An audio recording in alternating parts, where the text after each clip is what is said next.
ನಮಸ್ಕಾರ, ನೀವು ನೋಡ್ತಾ ಇದ್ದೀರಾ ಏಷ್ಯಾನೆಟ್ ಸುವರ್ಣ ನ್ಯೂಸ್. ನಾನು ಅಜಿತ್ ಹನಮಕ್ಕನವ್. ಈಗ ಈ ವಾರದ ನ್ಯೂಸ್ ಅವರ್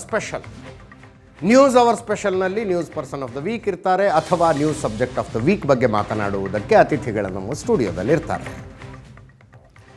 ಕೇವಲ ರಾಜ್ಯ ಅಲ್ಲ, ದೇಶದಾದ್ಯಂತ ಒಂದೇ ಚರ್ಚೆ. ಪ್ರಧಾನಿ ಮೋದಿ ಮಿತವ್ಯಯದ ಕರೆ ಕೊಟ್ಟಿದ್ದಾರೆ. ಪೆಟ್ರೋಲು ಡೀಸೆಲ್ಲು ಬಳಕೆ ಕಡಿಮೆ ಮಾಡಿ, 1 ವರ್ಷ ಅನಿವಾರ್ಯ ಕಾರಣಗಳ ಹೊರತಾಗಿ ಬಂಗಾರ ಖರೀದಿ ಮಾಡಬೇಡಿ, ಮೋಜು ಮಸ್ತಿಗಾಗಿ ಮಾಡುವ ವಿದೇಶ ಪ್ರವಾಸಗಳನ್ನು ಮುಂದೂಡಿ ಅನ್ನುವುದು ಸೇರಿದಂತೆ 8 ಸಲಹೆಗಳು. ಇದರ ಪರ ವಿರುದ್ಧ ಚರ್ಚೆಗಳಾಗ್ತಾ ಇದ್ದಾವೆ.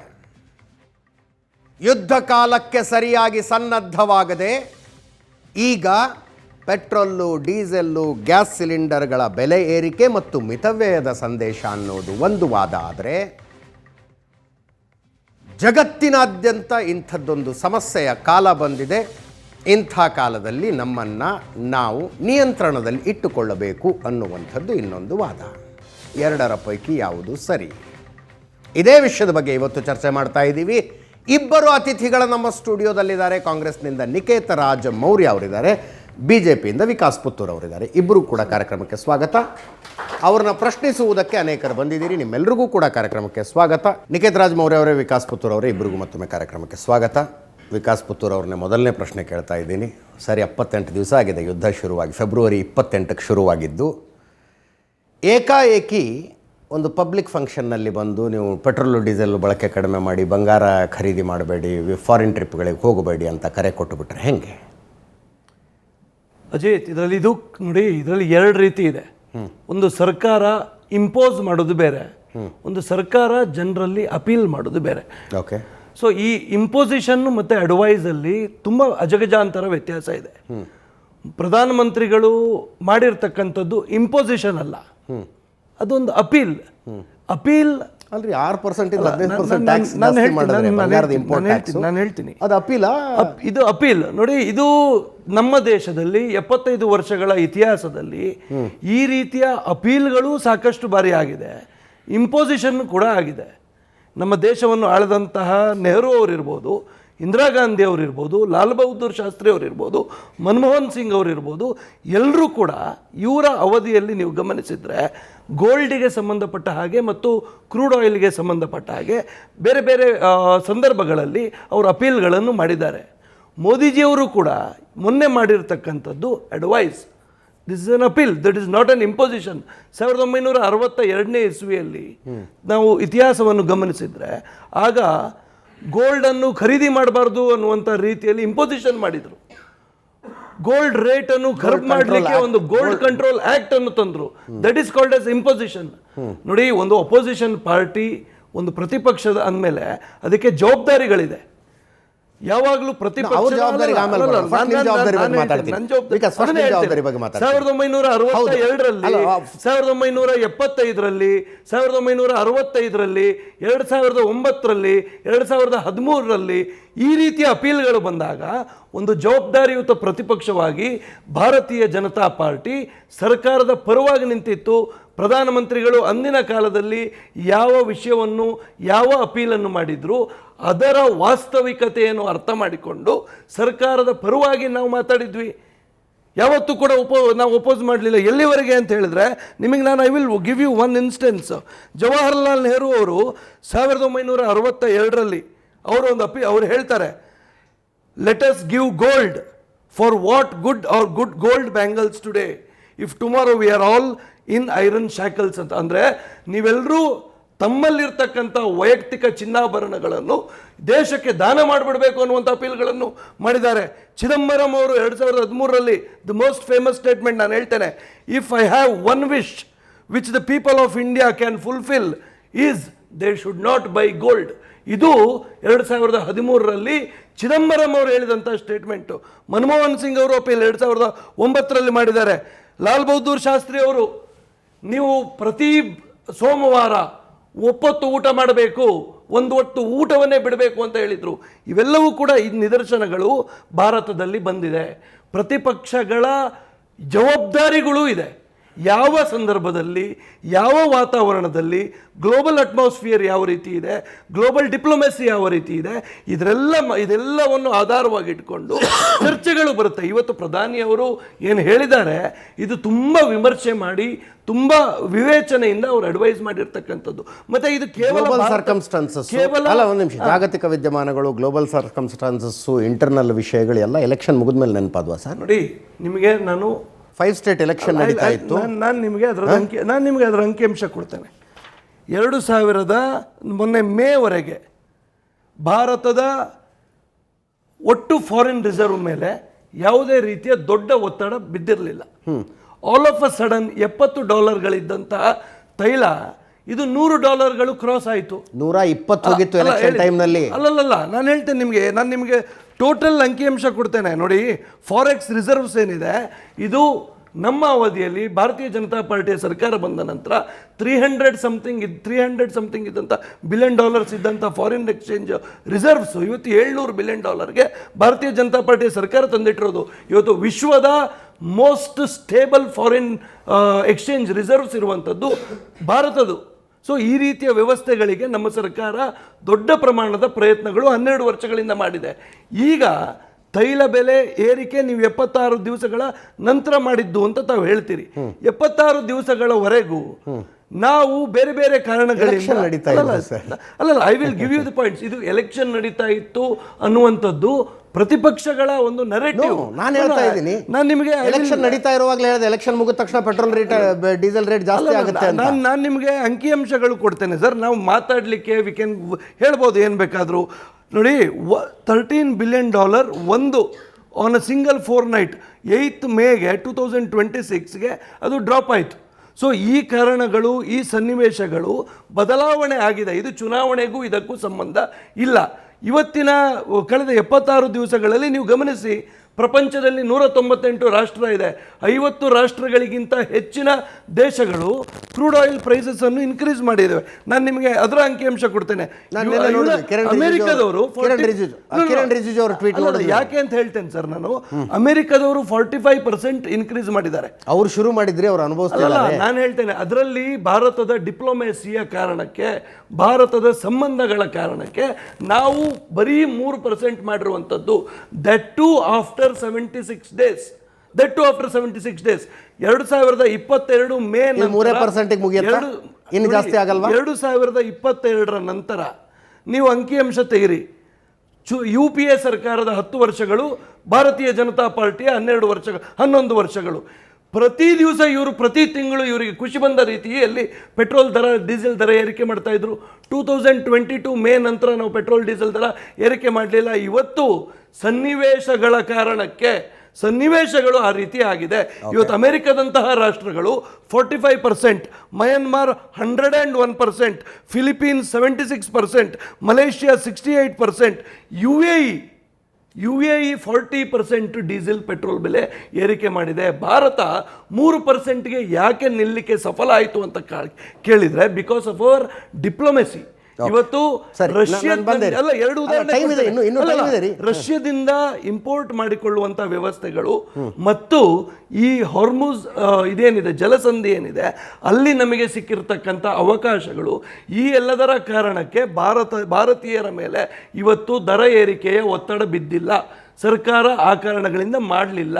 ಇದೆಲ್ಲ ಈ ವಾಸ್ತವಾಂಶಗಳು ನಾವು ತಿಳ್ಕೊಳ್ಬೇಕು. ನೋಡಿ, ಅದೇ ರೀತಿ ಯಾರು ಡಿಪ್ಲೊಮೆಸಿ ಒಳ್ಳೆಯದಲ್ಲಿ ಇಟ್ಕೊಂಡಿದ್ದಾರೆ, ಇವತ್ತು ಚೈನಾದಲ್ಲಿ ಅವರು ರಷ್ಯನ್ ಆಯಿಲ್ಸ್ ಮೇಲೆ ಅವಲಂಬಿತ ಆಗಿದ್ದಾರೆ. ಸೊ ಅವರು ಏನು ಇನ್ಕ್ರೀಸ್ ಮಾಡುವಂಥ ಸ್ಥಿತಿಯಲ್ಲಿ ಇಲ್ಲ.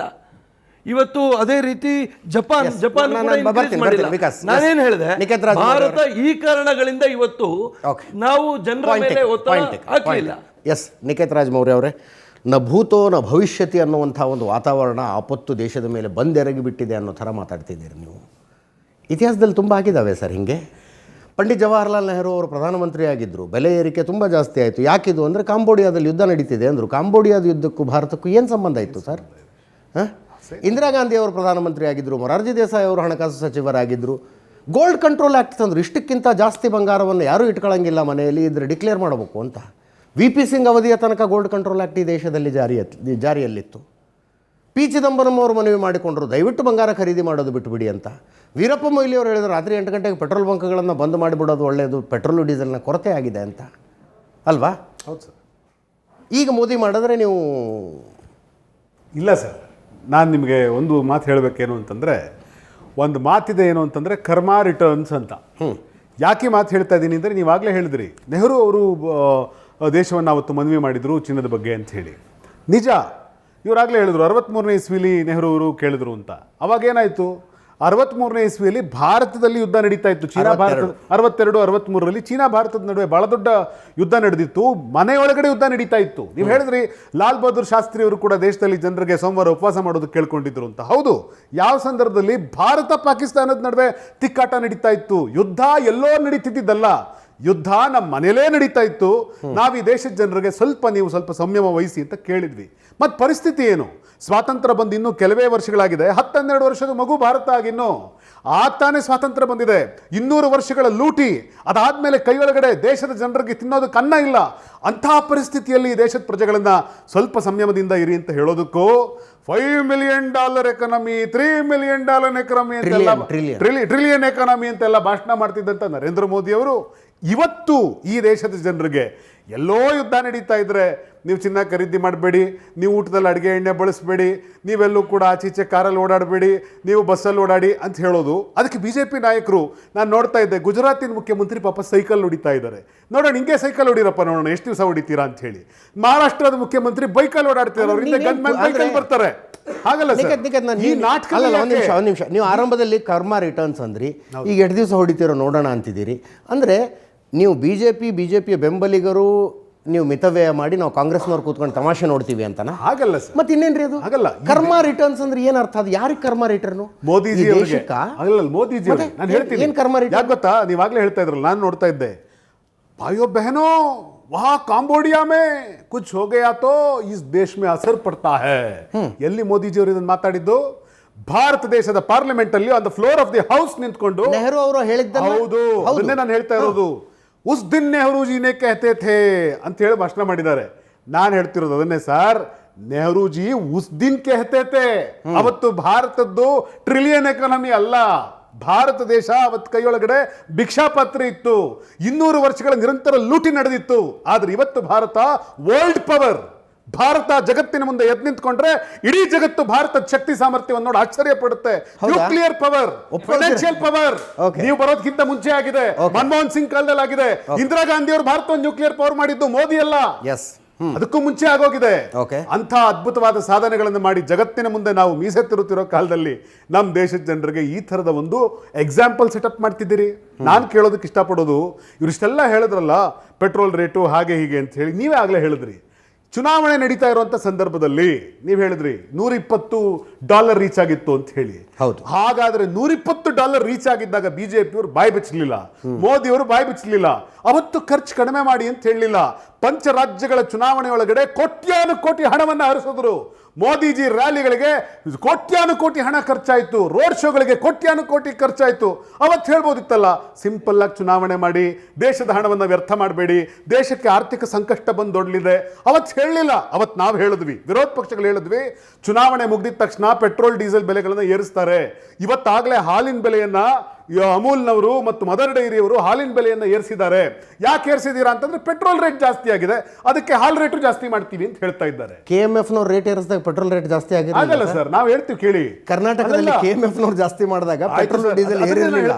ಈಗ ನಾವು ರೈಸ್ ಮಾಡಿಲ್ಲ, ನಾವು ಇನ್ನೂ ರೈಸ್ ಮಾಡಿಲ್ಲ. ಅಲ್ಲ, ಈಗಲ್ಲ ರೈಸ್ ಮಾಡಿಲ್ಲ, ರೈಸ್ ಆಗಿದೆ. ಏನೇನ್ ರೈಸ್ ಆಗಬೇಕಾಗಿದೆ ಸರ್? ನಾವು ರೈಸ್ ಮಾಡಿದ್ದು ಏನ್ ಮಾಡಿದ್ವಿ? ನಾವು ರೈಸ್ ಮಾಡಿದ್ದು ಸರ್ಕಾರದ ಬಕ್ಕಸಕ್ಕೆ ತೊಳ್ಳಿಲ್ಲ. ನಾವು ರೇಟ್ ರೈಸ್ ಮಾಡಿದ್ದು ಅದರ ನೇರ ಲಾಭವನ್ನ ರೈತನಿಗೆ ಕೊಟ್ವಿ. ನೀವು ರೈಸ್ ಮಾಡಿದ್ದು ನೇರ ಲಾಭವನ್ನು ಯಾರಿಗೆ ಕೊಡ್ತಾ ಇದ್ದೀರಿ? ಆದರೆ ಇವತ್ತು ದೇಶದಾದ್ಯಂತ ಹಾಲಿನ ಬೆಲೆ ಏರಿಕೆ ಮಾಡಿದ್ದೀರಿ. ಇದರ ಮುನ್ಸೂಚನೆ ಏನು ಅಂದರೆ ಇಡೀ ದೇಶದಲ್ಲಿ ಬೆಲೆ ಏರಿಕೆ ಆಗುತ್ತೆ. ಭಾಳ ಮುಖ್ಯವಾಗಿ ನೀವೇ ಹೇಳಿದ್ರಿ, $120 ಇತ್ತು. ಅವತ್ತು ಬಿಜೆಪಿಯವರು ಮಿತವ್ಯಯದ ಬಗ್ಗೆ ಮಾತನಾಡಲಿಲ್ಲ. ಚುನಾವಣೆ ಮುಗಿದ ತಕ್ಷಣ ಬಾಯೋ ಬಹನೋ आप इस देश में ऐसा चल रहा है, आप सहना पड़ता है ಅಂತ ಭಾಷಣ ಮಾಡ್ತಾ ಇದ್ದಾರೆ. ಸರ್, ಈ ದೇಶದೊಳಗಡೆ ಪೆಟ್ರೋಲಿನ ಬೆಲೆ 2014ರಲ್ಲಿ ಇಂಟರ್ನ್ಯಾಷನಲ್ ಕ್ರೂಡ್ ಪ್ರೈಸ್ ಎಷ್ಟಿತ್ತು ಅಂತಂದರೆ $100 ತಲುಪಿತ್ತು ಮೋದಿಜಿಯವರು ಬಂದಾಗ. ಆದರೆ ಆ ಸಂದರ್ಭದಲ್ಲಿ 100ರಿಂದ 108 ಬ್ಯಾರಲ್ ಇದ್ದು $8 ಬ್ಯಾರಲ್ ಇದ್ದಿದ್ದು ನಿಧಾನವಾಗಿ ಕಡಿಮೆ ಆಯಿತು. ಮೋದಿಯವರು ಬಂದಾಗ ಹೇಳಿದ್ರು 60ರಿಂದ 70 ಆಗೋಗ್ಬಿಟ್ಟಿದೆ $1. ಕೆಲವರು ಕಾಲ್ಗುಣ ಕೂಡ ಅದಕ್ಕೆ ಮ್ಯಾಟ್ರ್ ಆಗುತ್ತೆ ಅಂತ ಹೇಳ್ತಾ ಇದ್ರು ಮೋದಿಜಿಯವರು ಅವತ್ತು. ಆದರೆ 60ರಿಂದ 70 ರೂಪಾಯಿ ಬ್ಯಾರಲ್ ಆಯ್ತಲ್ಲ, ಆ ದಿವಸ ನಮ್ಮ ದೇಶದ ಜನಸಾಮಾನ್ಯರಿಗೆ $108 ಆಗಿದ್ದಾಗ ಬ್ಯಾರಲ್ ರೇಟಿಗೆ ಎಷ್ಟು ದುಡ್ಡು ವಸೂಲಿ ಮಾಡ್ತಿದ್ರೋ ಅಷ್ಟೇ ವಸೂಲಿಯನ್ನು ಹಣವನ್ನು ಜನರ ಹತ್ರ ಅವತ್ತು ವಸೂಲಿ ಮಾಡ್ತಾ ಇದ್ರು. ಅಂದರೆ ನಿರಂತರವಾಗಿ ಲೂಟಿ ಮಾಡಿದ್ದೀರಿ, ಆ ಹಣವನ್ನು ತಗೊಂಡಿದ್ದೀರಿ. ಆ ಹಣವನ್ನು ಎಲ್ಲಿಗೆ ತಗೊಂಡಿದ್ದೀರಿ? ಸರ್ಕಾರಕ್ಕೆ ತಗೊಂಡಿದ್ದೀರಿ. ಅಂದರೆ ಅಂತಾರಾಷ್ಟ್ರೀಯ ಮಟ್ಟದಲ್ಲಿ ಕ್ರೂಡ್ ಆಯಿಲ್ ರೇಟ್ ಕಡಿಮೆ ಆದಾಗ ಅದರ ಬೆಲೆ ಈ ದೇಶದ ಪ್ರಜೆಗಳಿಗೆ ಸಿಗಲಿಲ್ಲ. ಆದರೆ ಅಂತಾರಾಷ್ಟ್ರೀಯ ಮಟ್ಟದಲ್ಲಿ ಕ್ರೂಡ್ ಆಯಿಲ್ ರೇಟ್ ಜಾಸ್ತಿ ಆಗಿದ ತಕ್ಷಣ ಅದ್ರ ಬರ ಈ ದೇಶದ ಪ್ರಜೆಗಳಿಗೆ ಆಗ್ತೀರಿ. ಯಾಕೆ ಸರ್? ಈ ಪ್ರಶ್ನೆಗೆ ಅವರು ಉತ್ತರ ಕೊಡಬೇಕಾಗಿದೆ ಸರ್. ವಿಕಾಸ್ ಅವರೇ, ಕೊರೋನಾ ಟೈಮ್ನಲ್ಲಿ ವಿ ರಿಮೆಂಬರ್ $25ರಿಂದ $30 ಬಂದಿತ್ತು ಸರ್. ಕೊರೋನಾ ಟೈಮ್ನಲ್ಲಿ ಇನ್ನೊಂದಿದೆ ಸರ್ ನನ್ನ ಪಾಯಿಂಟ್. ಅಲ್ಲ, ಒಂದು ನಿಮಿಷ, ಒಂದಾದ ನಂತರ ತಾವು ಹೇಳಿದ ಪಾಯಿಂಟ್ ನಿಜವಾಗ್ಲೂ ಅಲ್ಲ. ನೀವು ಆಕಾಶದಿಂದ ಇಳಿದು ಬಂದ ಆಂಕರ್ ಅಲ್ಲ, ಜನರ ಮಧ್ಯೆ ಇರುವ ಆಂಕರ್ ಅನ್ನೋದಕ್ಕೆ ಈ ಮಾತೇ ಸಾಕ್ಷಿ. ನಾನು ಮರ್ತಿದ್ದೆ ಅದನ್ನ ಹೇಳಕ್ಕೆ, ನೀವು ಹೇಳಿದ್ರಿ. ಕೊರೋನಾ ಕಾಲದಲ್ಲಿ $25 ಇದ್ದಂತ ಬ್ಯಾರಲ್ ರೇಟು ರೈತರಿಗೆ, ನಮ್ಮ ದೇಶದ ಜನರಿಗೆ ಅವತ್ತೇನಾದ್ರೂ ಪೆಟ್ರೋಲ್ ಅನ್ನ $40 ಕೊಟ್ರ? ಇಲ್ಲ. ಅವತ್ತು ನಮ್ಮ ಹತ್ರ $100 ಪೀಕಿದಿರಿ. ಕಷ್ಟ ಕಾಲದಲ್ಲಿ ಯಾಕೆ ಕೊಡ್ತಾ ಇಲ್ಲ? ಕಷ್ಟ ಕಾಲದಲ್ಲಿ ನಮ್ಮ ಮೇಲೆ ಯಾಕೆ? ಮೊದಲಿಗೆ ನಾನು ನನ್ನ ಮಿತ್ರ ನಿಕೇತ್ ಅವರಿಗೆ ನಾನು ಧನ್ಯವಾದಗಳನ್ನು ಹೇಳ್ತೇನೆ. ಯಾಕೆಂದ್ರೆ ಅವ್ರು ಪ್ರಾಮಾಣಿಕವಾಗಿ ಒಪ್ಕೊಂಡ್ರು. ಇವತ್ತು ಭಾರತ ವಿಶ್ವಗುರು ಆಗುವ ನಿಟ್ಟಿನಲ್ಲಿ ಹೋಗ್ತಾ ಇದೆ. ಇವತ್ತು ಜಗತ್ತು ನಮ್ಮನ್ನು ನೋಡಿ ಮಾಡಿದ್ದಲ್ಲ ಅಂತ ಭಾರತೀಯ ಜನತಾ ಪಾರ್ಟಿ. ಸೊ ಇವತ್ತು 2014 ನಂತರ ಭಾರತದ ಈ ಪ್ರಗತಿಯ ನಾಗಾಲೋಟ ಇದೆಯಲ್ಲ, ಇದು ಇವತ್ತು ಜಗತ್ತು ಭಾರತದತ್ತ ನೋಡುವಂತೆ ಮಾಡಿರುವಂಥದ್ದು ನರೇಂದ್ರ ಮೋದಿ ಅವರ ಸರ್ಕಾರ. ಅದನ್ನು ಒಪ್ಪಿಕೊಂಡದಕ್ಕೆ ನಿಕೇತ್ ಅವರಿಗೆ ನಾನು ಧನ್ಯವಾದ ಹೇಳ್ತೇನೆ. ಎರಡನೇ ವಿಚಾರ ಇವರು ಹೇಳಿದರು, ಕೆಲವೊಂದು ಏರಿಳಿತ ಆದಾಗಲೂ ಸ್ಟ್ಯಾಗ್ನೆಂಟ್ ಆಗಿ ಇಟ್ಕೊಂಡಿದ್ದು. ಇವ್ರು ಎಂಥ 2014ರಿಂದ 2014 ಯಾವ ರೀತಿಯ ದುರಾಡಳಿತ ಮಾಡಿದ್ರು, ಮಿಸ್ಗವರ್ನೆನ್ಸ್ ಮಾಡಿದ್ದು ಅಂತ ಹೇಳಿದರೆ 2,10,000 ಕೋಟಿ ರೂಪಾಯಿಗಳಷ್ಟು ಆಯಿಲ್ ಬಾಂಡ್ಸ್ ಮಾಡಿದ್ರು. ಆ ಆಯಿಲ್ ಬಾಂಡ್ಸ್ ಜನರಿಂದ ಎತ್ತಿದ್ರು. ಏನಂತ ಹೇಳಿದರೆ ಅದು ಮುಂದೆ ಅದನ್ನು ತೀರಿಸುವಂಥದ್ದು ನಮ್ಮ ಸರ್ಕಾರ ಮಾಡಬೇಕಾಯಿತು. 2014ವರೆಗೆ 2,10,000 crores ಆಯಿಲ್ ಬಾಂಡ್ಸ್. ಆ ದುಡ್ಡು ಯಾರು ಇವತ್ತು ಚುಕ್ತ ಮಾಡಿದ್ದು ಹೇಳಿದ್ರೆ ಬಿಜೆಪಿ ಗೌರ್ಮೆಂಟ್ ಮಾಡಿರುವಂಥದ್ದು. ಅದಾಗ್ತಾ ಇದೆ ಅಲ್ಲ, ನೀವು ಮಾಡಿದ್ದು ಯಾರು? ಆಯಿಲ್ ಬಾಂಡ್ ನ ಮುಖಾಂತರ ಸಾರ್ವಜನಿಕರಿಂದ ಇವರು government is a continuity. That is what I am telling you. ನೋಡಿ, ನಾನು ಇಂಟರ್ಫಿಯರ್ ಒಂದು ಸರ್ಕಾರ ಆರಂಭಿಸಿದ ಯೋಜನೆಯನ್ನು ಮುಂದಿನ ಸರ್ಕಾರ ಮುಂದುವರಿಸುತ್ತಪ್ಪ. ನಾನು ಹೇಳ್ತಾ ಇರೋದು ಯೋಜನೆ ಅಲ್ಲ. ದಟ್ ಇಸ್ ನಾಟ್ ಒಂದು ಸರ್ಕಾರದ ಸಾಲ ಇನ್ನೊಂದು ಸರ್ಕಾರ ತೀರ್ಸೋದಿಲ್ವೇ? ನೋ ಅಲ್ಲ, ನಾನು ಹೇಳ್ತಾ ಇರೋದು ಇವರ ಮಿಸ್ಮ್ಯಾನೇಜ್ಮೆಂಟ್ ನ ಕಾರಣಕ್ಕೆ ಕ್ರೂಡ್ ಆಯಿಲಿನ ಏರಿಳಿತದ ನಡುವೆ ಇವತ್ತು ಅವರು 10 ವರ್ಷದಲ್ಲಿ ಮಾಡಿಟ್ಟಂತಹ ಹಳವಂಡವನ್ನು ಭಾರತೀಯ ಜನತಾ ಪಾರ್ಟಿಯ ಸರ್ಕಾರ ಇವತ್ತು ತೀರಿಸುವ ವ್ಯವಸ್ಥೆಗೆ ಬಂದಿದೆ. ಸೊ ಈ ಎಲ್ಲ ಡಿಸ್ಕ್ರಿಪೆನ್ಸೀಸನ್ನು ನೋಡಬೇಕಲ್ಲ. ಕೇವಲ ಕೊರೋನಾ ಟೈಮಲ್ಲಿ ಕಡಿಮೆ ಆಯಿತು, ಜಾಸ್ತಿ ಆಯಿತು, ಆ ಕಾಲಘಟ್ಟದಲ್ಲಿ ಕಡಿಮೆ ಮಾಡಲಿಲ್ಲ, ಆ ಹಣ ಎಲ್ಲೋಯ್ತು, ಇದೆಲ್ಲ ಇವರ ಸಾಲ ಚುಕ್ತಿ ಮಾಡಿದ್ಯಾರು? ನಮ್ಮ ಸರ್ಕಾರ ಮಾಡಿರ್ತಕ್ಕಂಥದ್ದು. ಇದನ್ನು ಅವ್ರು ಯಾಕೆ ಅಡಗಿಸ್ತಾರೆ? ಕಾಂಗ್ರೆಸ್ ಪಾರ್ಟಿಯಲ್ಲಿ ಇವತ್ತು ರಾಹುಲ್ ಗಾಂಧಿ ಏನು ಹೇಳ್ತಾರೆ ಅದನ್ನು ಪ್ಯಾರೆಟ್ನ ರೀತಿಯಲ್ಲಿ ಇವರು ಹೇಳುವಂಥದ್ದು ಆಗ್ತಾ ಇದೆ. ಇವತ್ತು ನಾನು ನಿಮಗೆ ಉದಾಹರಣೆ ಅಲ್ಲಲ್ಲ, ಇಬ್ಬರ ವಾದಗಳು, ನಾನು ನನ್ನ ವೀಕ್ಷಕರಿಗೆ ಮಾತಾಡ್ತೀನಿ. ಇಬ್ಬರು ವಾದಗಳು ನನಗೆ ವಿಚಿತ್ರ ಅನ್ನಿಸ್ತವೆ. BJP ಅವರು ಯಾವಾಗಲೂ ಹೇಳೋದು ಆಯಿಲ್ ಬಾಂಡ್ ಮಾಡಿಬಿಟ್ಟಿದ್ರು. ಹೌದು, ಮನಮೋಹನ್ ಸಿಂಗ್ ಅವರು ಅಧಿಕಾರದಲ್ಲಿದ್ದಾಗ ಯುದ್ಧ ಇರಲಿಲ್ಲ, ಏನೂ ಇರಲಿಲ್ಲ, ಏನೋ ವಿಚಿತ್ರ ಕಾರಣಕ್ಕಾಗಿ ಕ್ರೂಡ್ ಆಯಿಲ್ನ ಬೆಲೆ ಜಾಸ್ತಿ ಆಯ್ತಪ್ಪ. ಆ ಹೆಚ್ಚುವರಿ ಬೆಲೆಯನ್ನು ಗ್ರಾಹಕರ ಮೇಲೆ ಹಾಕಬಾರ್ದು ಅನ್ನುವ ಕಾರಣಕ್ಕಾಗಿ ಅವರು ಆಯಿಲ್ ಬಾಂಡ್ ಮಾಡಿದ್ದು. ಹೌದು ವಿಕಾಸ್ ಅವರೇ, ಉದ್ದೇಶ ಏನಿತ್ತು? ಬೆಲೆ ಏರಿಕೆಯ ಬಿಸಿ ತಟ್ಟದ ಬೇಡ ಜನರಿಗೆ ಆಯಿಲ್ ಬಾಂಡ್ ಮಾಡುವ. ನಾವೀಗ 2022ರಿಂದ ಯಾಕೆ ಅಲ್ಲ, ಇಬ್ಬರ ವಾದವು ವಿಚಿತ್ರ ಅಂತ ಯಾಕೆ ಹೇಳಿದೆ ಅಂತಂದರೆ, ಕಾಂಗ್ರೆಸ್ನವ್ರು ಏನು ಹೇಳ್ತಾರೆ, ಯುದ್ಧ ಶುರುವಾಗಿ 76 ದಿವಸ ಆಯಿತು, ಈಗ ಯಾಕೆ ಬೆಲೆ ಏರಿಕೆ ಮಾಡಿದ್ರಿ? ಅಂದರೆ ಹಾಕಿದ ಬೆಲೆನ 76 ದಿವಸದ ಹಿಂದೆ ಯಾಕೆ ಹಾಕಲಿಲ್ಲ ನೀವು ಅಂತ ಕೇಳ್ದಂಗಿದೆ ಇದು. ಆವಾಗಲೇ ಯಾಕೆ ಹಾಕಲಿಲ್ಲ ಸರ್? ಆ ವಿಷಯ ನಮಗೂ ಗೊತ್ತು. ಆದರೆ ತಮ್ಮ ವಾದ ಹೆಂಗಿದೆ ಅಂದರೆ, ನೀವು ಚುನಾವಣೆ ಟೈಮ್ನಲ್ಲೇ ಬೆಲೆ ಏರಿಕೆಯನ್ನು ಮಾಡಬೇಕಾಗಿತ್ತು, ಈಗ ಹಾಕಿರುವ ಬೆಲೆಯನ್ನು ಮೊದಲು ಹಾಕಬೇಕಾಗಿತ್ತು ಅಂತ. ಹೌದು, ಚುನಾವಣೆಯ ಕಾರಣಕ್ಕಾಗಿಯೇ ಬೆಲೆ ಏರಿಕೆಯನ್ನು ಮುಂದೂಡಿದ್ದಾರೆ. ಇದು ಸಣ್ಣ ಮಕ್ಕಳಿಗೂ ಅರ್ಥ ಆಗುವಂಥ ವಿಷಯ ಸರ್. ಒಂದು ವಾರ್ ನಡೀತಾ ಇದೆ.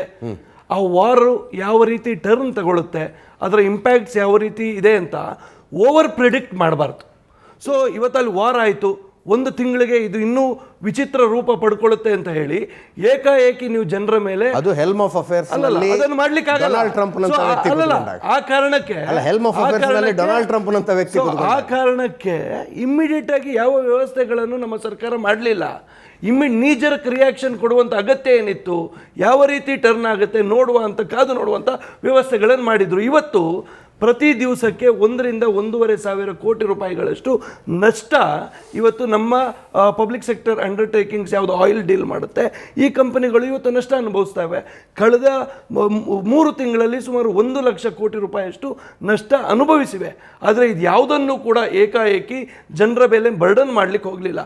ಉಳಿದ ದೇಶಗಳಲ್ಲಿ ಪ್ರಶ್ನೆಗೆ ತಾವು ಉತ್ತರ ಕೊಡ್ತಾ ಇಲ್ಲ ಅವರೇ. ಕ್ರೂಡ್ ಆಯಿಲ್ ಬೆಲೆ ಕಡಿಮೆ ಆದಾಗ ಪೆಟ್ರೋಲ್ ಡೀಸೆಲ್ ಬೆಲೆ ಕಡಿಮೆ ಆಗಬೇಕಾಗಿತ್ತು, ಯಾಕೆ ಕಡಿಮೆ? ಸರ್, 2022ರಿಂದ ನಾವು ಪೆಟ್ರೋಲ್ ಪ್ರೈಸಸ್ ಅನ್ನು ಏರಿಕೆ ಮಾಡಲಿಲ್ಲ.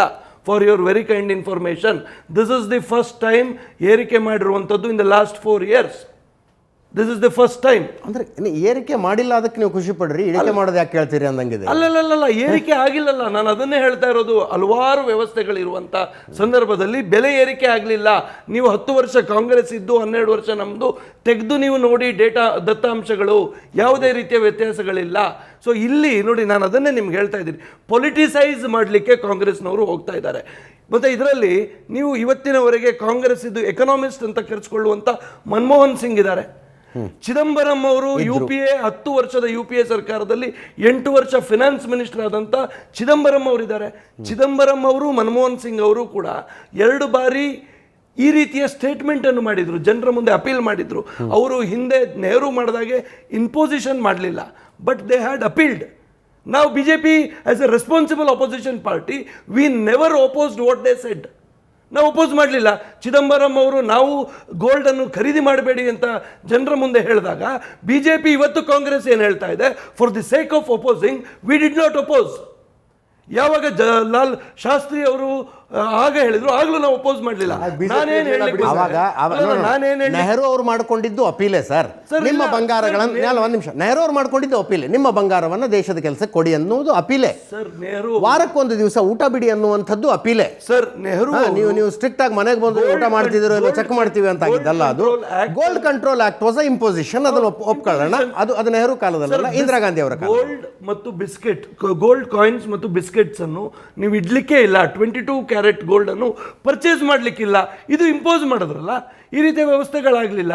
ಯಾವಾಗ ಮತ್ತೆ ಈಗ ಮೋದಿ ಅವರ ಸ್ಟೇಟ್ಮೆಂಟ್ನ ನಂತರ ಪಾಲಿಟಿಕ್ಸ್ ಮಾಡಲಿಕ್ಕೋಸ್ಕರ ಇವತ್ತು ರಾಹುಲ್ ಗಾಂಧಿ ಅವರು ಸ್ಟೇಟ್ಮೆಂಟ್ ಮಾಡ್ತಾ ಇದ್ದಾರೆ. ಬಿಟ್ಟರೆ ಯಾರು ಅದರಲ್ಲಿ ಅನುಭವ ಇದೆ ನೋಡಿ, ರಾಹುಲ್ ಗಾಂಧಿ ಅವರಿಗೆ ಯಾವುದೇ ಮಂತ್ರಿಮಂಡಲವನ್ನು ನಿರ್ವಹಿಸಿ ಅನುಭವ ಇಲ್ಲ.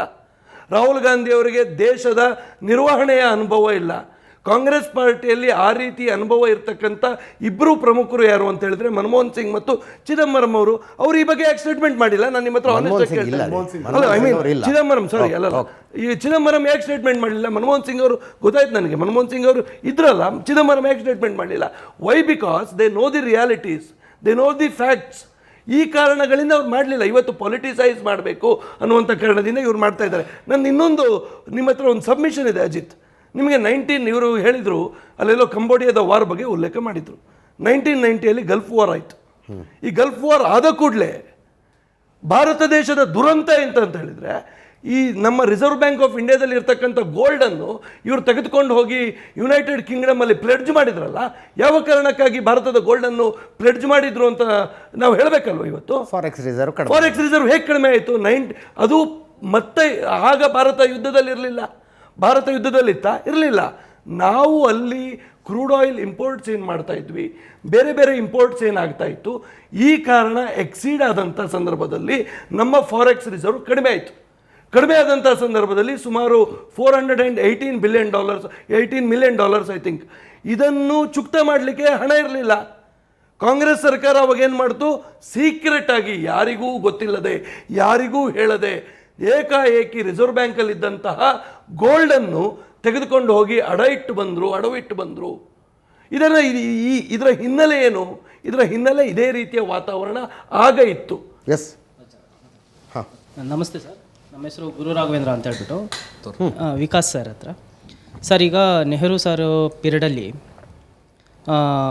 ಏನಂತ ಹೇಳಿದ್ರಿ, ಅನೇಕ ತೊಂದರೆಗಳಾಗೈತೆ ಅಂತ ಹೇಳಿದ್ರಿ. ಪ್ರೆಸೆಂಟ್ ಸಿಚುವೇಶನ್ ನೋಡಿದಾಗ ನಮ್ಮಲ್ಲಿ ಆಯವ್ಯಯ ಬಜೆಟ್ ಅಂತಕ್ಕಂಥದ್ದು ತುಂಬ ಬ್ರಾಡಾಗಿದೆ. ಸೊ ಅಷ್ಟೊಂದು ಏನು ಡಿಫೆಕ್ಟ್ ಆಗೋದಿಲ್ಲ. ನಾವು ಪರ್ಚೇಸ್ ಮಾಡ್ಬೋದು, ಗೋಲ್ಡ್ನ ಪರ್ಚೇಸ್ ಮಾಡ್ಬೋದು, ಪ್ರತಿನಿತ್ಯ ದೈನಂದಿನ ಸರಕುಗಳನ್ನೆಲ್ಲ ಪರ್ಚೇಸ್ ಮಾಡ್ಬೋದು. ಬಟ್ ಪ್ರೆಸೆಂಟ್ ಸಿನಾರಿಯೋ ನೋಡಿದಾಗ ಎಲ್ಲ ಬೆಲೆಗಳು ಏರಿಕೆ ಆಗ್ತಾನೇ ಹೋಗ್ತದೆ. ತಾವು ಆ ಏರಿಕೆಯನ್ನು ಕಡಿಮೆ ಮಾಡ್ಬೋದಾಗಿತ್ತಲ್ವಾ? ಫಾರಿನ್ ಟ್ರೇಡು ಚೆನ್ನಾಗಿದೆ. ಕೆಲವೊಂದು ವಿಚಾರಗಳು ನೋಡಿದ್ರೆ ಆಯಿಲು ಅವೆಲ್ಲ ಏನಾಗ್ತಾಯಿದೆ, ಜಾಸ್ತಿ ಆಗ್ತಾಯಿದೆ. ತಾವು ಏನು ಸರ್ ಸಲಹೆ ಕೊಡ್ತಾಯಿದ್ದೀರಾ? ನೋಡಿ, ಭಾಳ ಒಳ್ಳೆ ಪ್ರಶ್ನೆ ನೀವು ಕೇಳಿದಿರಿ. ಬೆಲೆ ಏರಿಕೆ ಅನ್ನುವಂಥದ್ದು ಕೇವಲ ಸೆಂಟ್ರಲ್ ಗೌರ್ಮೆಂಟಿಗೆ ಸಂಬಂಧಿಸಿದ ವಿಷಯ ಅಲ್ಲ, ಸ್ಟೇಟ್ ಗೌರ್ಮೆಂಟ್ ಕೂಡ ಪಾತ್ರಧಾರಿ. ಅದರ ಅರ್ಥ ತಾವು ಬೆಲೆ ಏರಿಕೆ ದೇಶದಲ್ಲಿ ಇದೆ ಅಲ್ಲ, ನಾನು ಕರ್ನಾಟಕದ ವಿಷಯಕ್ಕೆ ಬರ್ತಾ ಇರೋದು ಸರ್. ಕರ್ನಾಟಕದ ವಿಷಯಕ್ಕೆ, ಕರ್ನಾಟಕದಲ್ಲಿ ಕಾಂಗ್ರೆಸ್ ಸರ್ಕಾರ ಆಡಳಿತಕ್ಕೆ ಬಂದ ನಂತರ ಎಸೆನ್ಷಿಯಲ್ ಕಮೋಡಿಟೀಸ್ 26 ಎಸೆನ್ಷಿಯಲ್ ಕಮೋಡಿಟೀಸ್ಗೆ ವಿನಾಕಾರಣ ಇವರು ಬೆಲೆ ಏರಿಕೆ. You can say essential service, essential commodities ಮೇಲೆ ಬೆಲೆ ಏರಿಕೆ ಮಾಡುವ ಅಧಿಕಾರ ರಾಜ್ಯ ಸರ್ಕಾರಗಳಿಗೆ ಹೋಗಿದೆ. ಇದಕ್ಕೆ ಬೆಲೆ ಏರಿಕೆ ಮಾಡಿದ್ದಾರೆ. ಇವತ್ತು ಪೆಟ್ರೋಲಿನ ಮೇಲೆ 28 ರೂಪೀಸ್ ರಾಜ್ಯ ಸರ್ಕಾರದ ಟ್ಯಾಕ್ಸ್ ಇದೆ. ಸೊ ಈ ಎಲ್ಲ ವ್ಯವಸ್ಥೆಗಳನ್ನು ಇವರು ಕಡಿಮೆ ಮಾಡ್ಬೋದಿತ್ತಲ್ಲ. ಭಾರತೀಯ ಜನತಾ ಪಾರ್ಟಿಯ ಸರ್ಕಾರ ಕರ್ನಾಟಕದಲ್ಲಿದ್ದಾಗ, ಬೊಮ್ಮಾಯಿ ಅವರು ಮುಖ್ಯಮಂತ್ರಿ ಆಗಿದ್ದಾಗ ಪೆಟ್ರೋಲು ಡೀಸೆಲ್ನ ಮೇಲಿದ್ದಂಥ ಸೆಸ್ಸು ಕೂಡ ನಾವು ತೆಗೆದುಹಾಕಿದ್ವಿ. ಕಡಿಮೆ 3 ರೂಪಾಯಿಯಷ್ಟು ಕಡಿಮೆ ಮಾಡಿತ್ತು.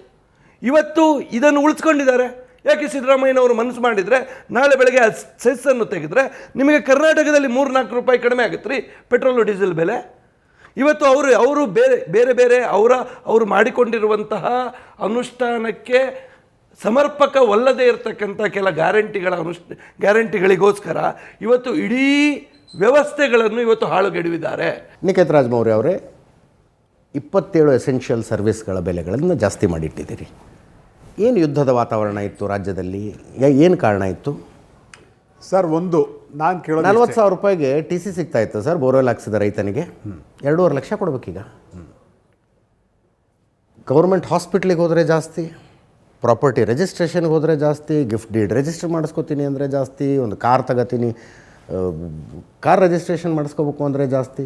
ಇಷ್ಟು ದಿವಸ ಅಟ್ಲೀಸ್ಟ್ ಆ EVಗಳಿಗಾದರೂ ರಿಜಿಸ್ಟ್ರೇಷನ್ ಫ್ರೀ ಇತ್ತು, ಈಗ ಅದಕ್ಕೂ ರಿಜಿಸ್ಟ್ರೇಷನ್ ಕಟ್ಟು ಅಂತ ಇದ್ದೀರಿ. 27 ಎಸೆನ್ಷಿಯಲ್ ಸರ್ವಿಸ್ಗಳ ಬೆಲೆ ಜಾಸ್ತಿ ಯಾಕೆ? ಎಸ್, ನೀವು ಹೇಳ್ತಾ ಇದ್ದೀರಿ ನಾವು ಇಷ್ಟೊಂದು ಎಸೆನ್ಷಿಯಲ್ ಸರ್ವಿಸಸ್ಗಳು ಜಾಸ್ತಿ ಮಾಡಿದ್ದೀವಿ ಅಂತ. ಸರ್, ಭಾಳ ಮುಖ್ಯವಾಗಿ ಏನು ಅಂತಂದರೆ, ಒಂದು ಸರ್ಕಾರ ನಡೆಸಬೇಕಾದ್ರೆ ಸರ್ಕಾರ ತನ್ನ ಬೊಕ್ಕಸವನ್ನು ತುಂಬಿಸಬೇಕು. ಬೊಕ್ಕಸವನ್ನು ತುಂಬಿಸಬೇಕಾದ್ರೆ ಸರ್ಕಾರ ನಾನು ಕಟ್ತಾ ಇರುವಂಥ ಟ್ಯಾಕ್ಸನ್ನು ನನಗೆ ವಾಪಸ್ ಕೊಡಿಯಪ್ಪ, ನನ್ನ ತೆರಿಗೆಯ ಪಾಲನ್ನು ವಾಪಸ್ ಕೊಡಿ ಅಂತ ಕೇಳಿದ್ರೆ ಕೇಂದ್ರ ಸರ್ಕಾರದವರು ನಮ್ಮಿಂದ ವಸೂಲಿ ಮಾಡ್ತಿದ್ದಾರೆ. ಆದರೆ ವಾಪಸ್ ಕೊಡಬೇಕಾದ್ರೆ ಮಾತ್ರ ಸರ್ಕಾರ ನಡೆಸಬೇಕಾದ್ರೆ ಎಲ್ಲ ಸರ್ಕಾರಗಳು ತಮ್ಮ ಟ್ಯಾಕ್ಸ್ಗಳನ್ನು ಹೇರಿದ್ದಾವೆ. ಅದರಂತೆ ನಾವು ಕೂಡ ಒಂದಷ್ಟು ಟ್ಯಾಕ್ಸ್ಗಳನ್ನು ಹಾಕಿರ್ತೀವಿ, ಸರ್ಕಾರವನ್ನು ನಡೆಸ್ತೀವಿ. ಆದರೆ ಅಲ್ಟಿಮೇಟ್ಲಿ ಆ ಹಣವನ್ನು ವಾಪಸ್ಸು ಜನರಿಗೇ ಕೊಡುವಂಥ ಒಂದು ವ್ಯವಸ್ಥೆಯನ್ನು ನಾವು ಮಾಡಿದ್ದೀವಿ. ನಾನು ಬಂದೆ. ಪ್ರಧಾನಿ ನರೇಂದ್ರ ಮೋದಿ ಅವರು ಮಿತವ್ಯಯದ ಕರೆ ಕೊಟ್ಟಿದ್ದಾರೆ. ಕರೆಕ್ಟಾ ತಪ್ಪಾ ಚರ್ಚೆ ಮಾಡ್ತಾ ಇದ್ದೀವಿ. ಮೋದಿ ಮನೆಗೆ ಬಹಳ ಮುಖ್ಯವಾಗಿ ಹಂಗಲ್ಲ, ಮೋದಿ ಮನೆಗೆ ಹಂಗಲ್ಲ.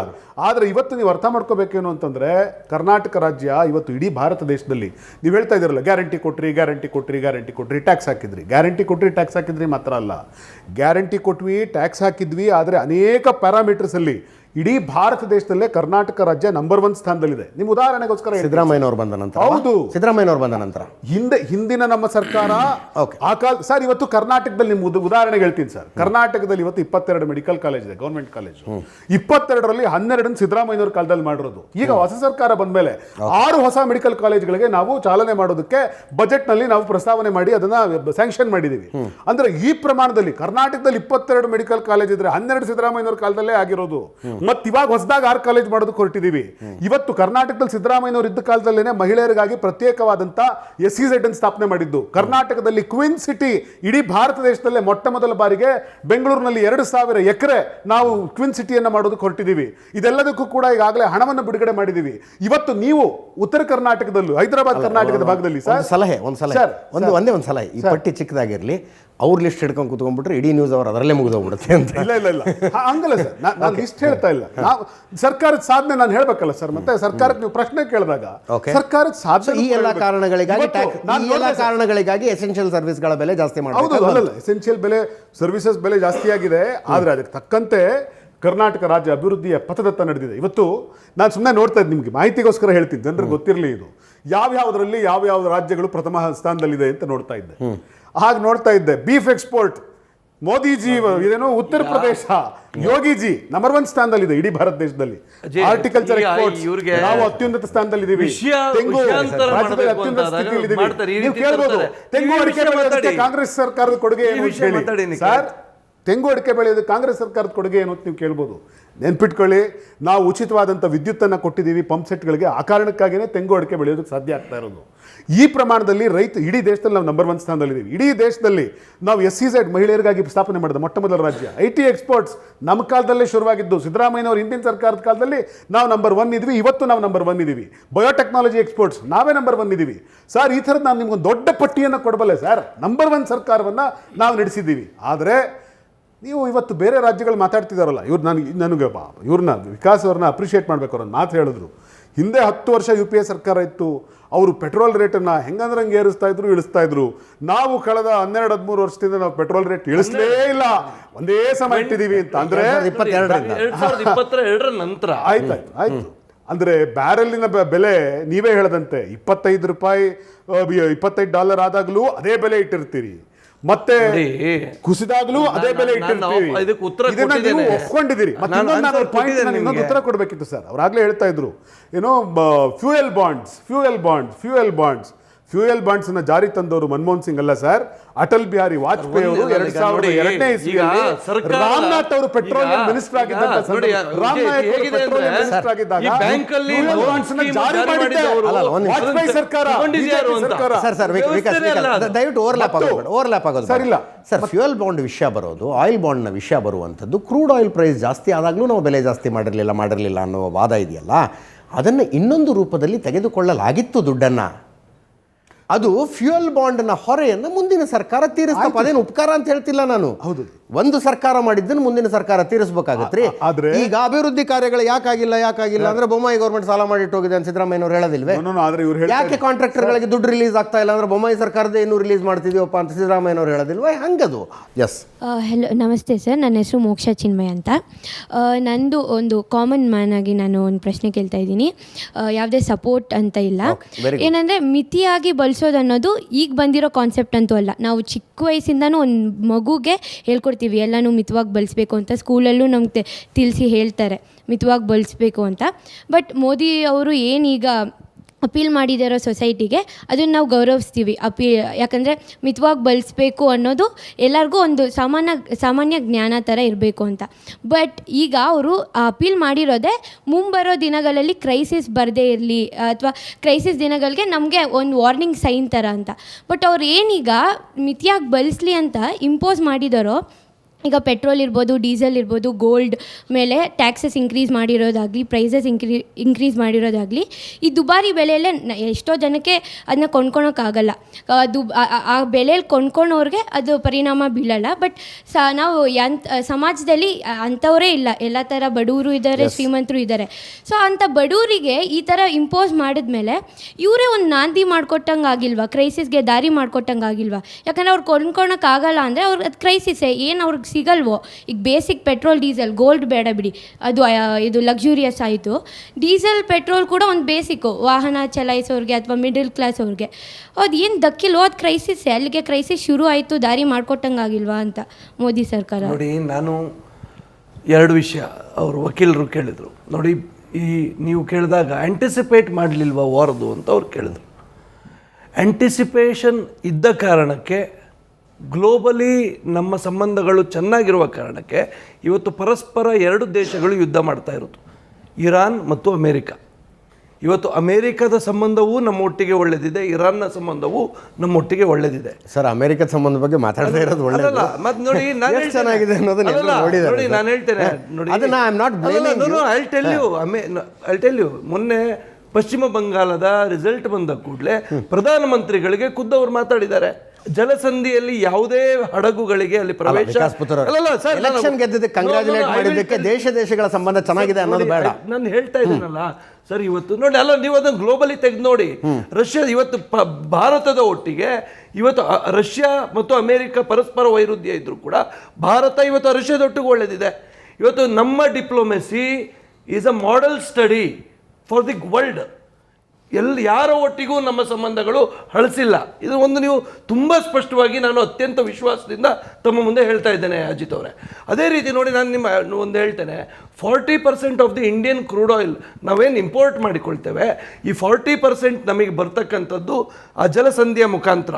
90% ಆಫ್ ದಿ LPG ಬರ್ತಕ್ಕಂಥದ್ದು ಆ ಜಲಸಂಧಿಯ ಮುಖಾಂತರ. ಇವತ್ತು ಇರಾನ್, ಇಂಡಿಯಾ ಇಸ್ ನಮಗೆ ಫ್ರೆಂಡ್ಲಿ ನೇಷನ್ ಅನ್ನುವಂಥ ವ್ಯವಸ್ಥೆ ಅಡಿಯಲ್ಲಿ ನಮ್ಮ ಹಡಗುಗಳು ಅಲ್ಲಿ ಪಾಸ್ ಆಗ್ತಾ ಇದೆ. ಅಮೆರಿಕವೂ ಕೂಡ ತೊಂದರೆ ಕೊಡ್ತಾ ಇಲ್ಲ. ಇತ್ತು ಸರ್, ಒಂದು ನಿಮಿಷ ವಿಕಾಸ್ ಪುತ್ತೂರ್ ಅವರೇ, ನಿಮ್ಮ ಮೂಗಿನ ನೇರಕ್ಕೆ ನೀವು ಮಾತಾಡ್ತೀರಿ, ಇವ್ರ ಮೂಗಿನ ನೇರಕ್ಕೆ ಇವ್ರು ಮಾತಾಡ್ತಾರೆ. ಒಂದು ನಿಮಿಷ I am a journalist sir. ನಾನು ಸತ್ಯವನ್ನು ಮಾತ್ರ ಮಾತಾಡೋದು. ಹೇಳಿ ಸರ್. ನಾನು ಹೇಳುವುದೆಲ್ಲವೂ ಸತ್ಯವನ್ನು ಮಾತ್ರ ಹೇಳುತ್ತೇನೆ ಅಂತ ಪ್ರಮಾಣ ಮಾಡ್ಕೊಂಬಂದು ನಿಂತ್ಕೊಂಡಿರ್ತೀವಿ ನಾವು. ಹಡಗುಗಳೆಲ್ಲವೂ ಪಾರಾಗ್ತಿದ್ದಾವೆ ಅನ್ಬೇಡಿ. ಇರಾನ್ ಮೊದಲು 5 ದೇಶಗಳ ಪಟ್ಟಿಯನ್ನು ಕೊಡ್ತು, ಇವು ನಮ್ಮ ಸ್ನೇಹಿತ ರಾಷ್ಟ್ರಗಳು, ಈ ದೇಶಗಳ ಹಡಗುಗಳನ್ನು ಬಿಡ್ತೀವಿ ಅಂತ ಹೇಳಿದ್ರು. ಅದರಲ್ಲಿ ಭಾರತದ ಹೆಸರು ಕೂಡ ಇತ್ತು. ಆದರೆ 2 ದಿನಗಳ ಹಿಂದೆ ಗುಜರಾತಿನ ಒಂದು ಹಡಗಿನ ಮೇಲೆ ದಾಳಿಯಾಗಿದೆ ಸರ್. 14 ಜನರ ಯುನೈಟೆಡ್ ಅರಬ್ ಎಮಿರೇಟ್ಸ್ನ ಇನ್ನೊಂದು ಹಡಗು ಬಂದು ರಕ್ಷಣೆ ಮಾಡಿದೆ. ಕಾರಣ ಏನು ಅಂದರೆ, ಇರಾನ್ನ ಮಿಲಿಟ್ರಿ ಈಗ ಒಂದು ಹೆಡ್ ಕೈಯಲ್ಲಿ ಇಲ್ಲ. ಯಾರೋ ಒಬ್ಬರು ಭಾರತ ನಮ್ಮ ಸ್ನೇಹಿತ ರಾಷ್ಟ್ರ ಹಡಗಳನ್ನು ಬಿಡ್ತೀವಿ ಅಂತಾರೆ, ಇನ್ಯಾರೋ ಬಂದು ದಾಳಿ ಮಾಡ್ತಾರೆ. ಅದು ಸಿಚುವೇಶನ್ ಹಂಗಿದೆ, ಅಕ್ಸೆಪ್ಟ್ ಮಾಡ್ಕೊಳ್ಳೋಣ.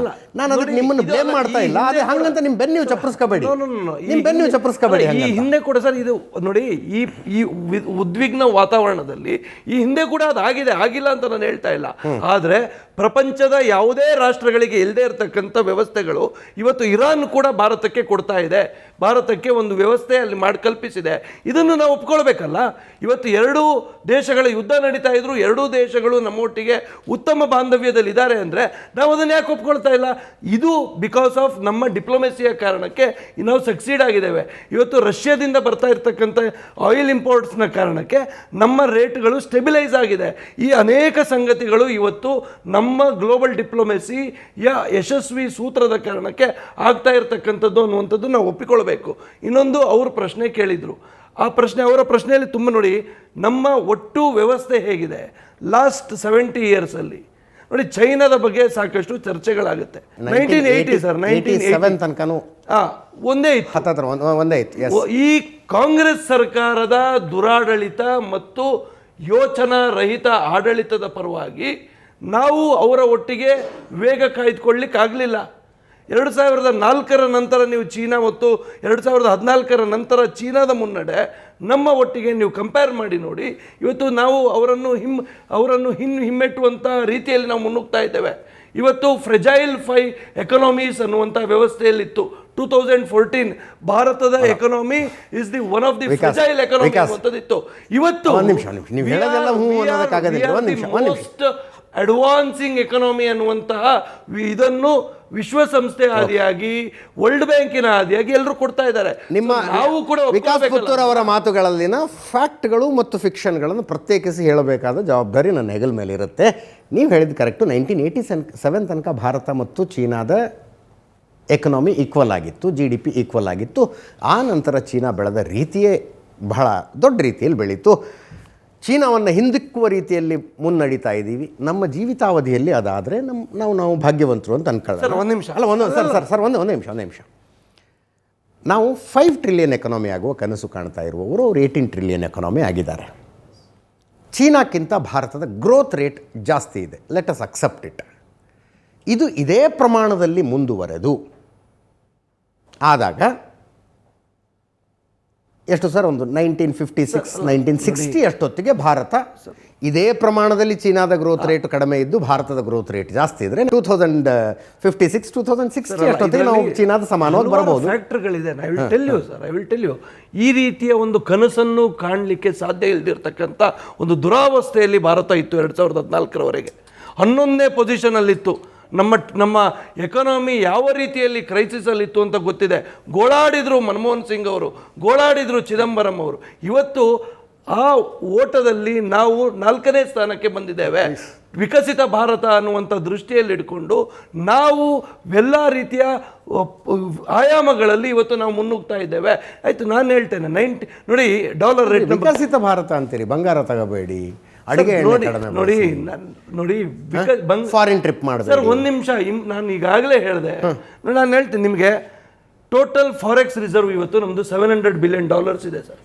300 ಒಂದು ನಿಮಿಷ ಸರ್, ಇತಿಹಾಸದಲ್ಲಿ ಅತಿ ಹೆಚ್ಚು forex reserve ತಂದಿದ್ದೀರಿ. ನೀವು ಪ್ರಶ್ನೆ ಮಾಡಿದ ಮೇಲೆ ಉತ್ತರ ಕೊಡ್ತೀನಿ ನಾನು.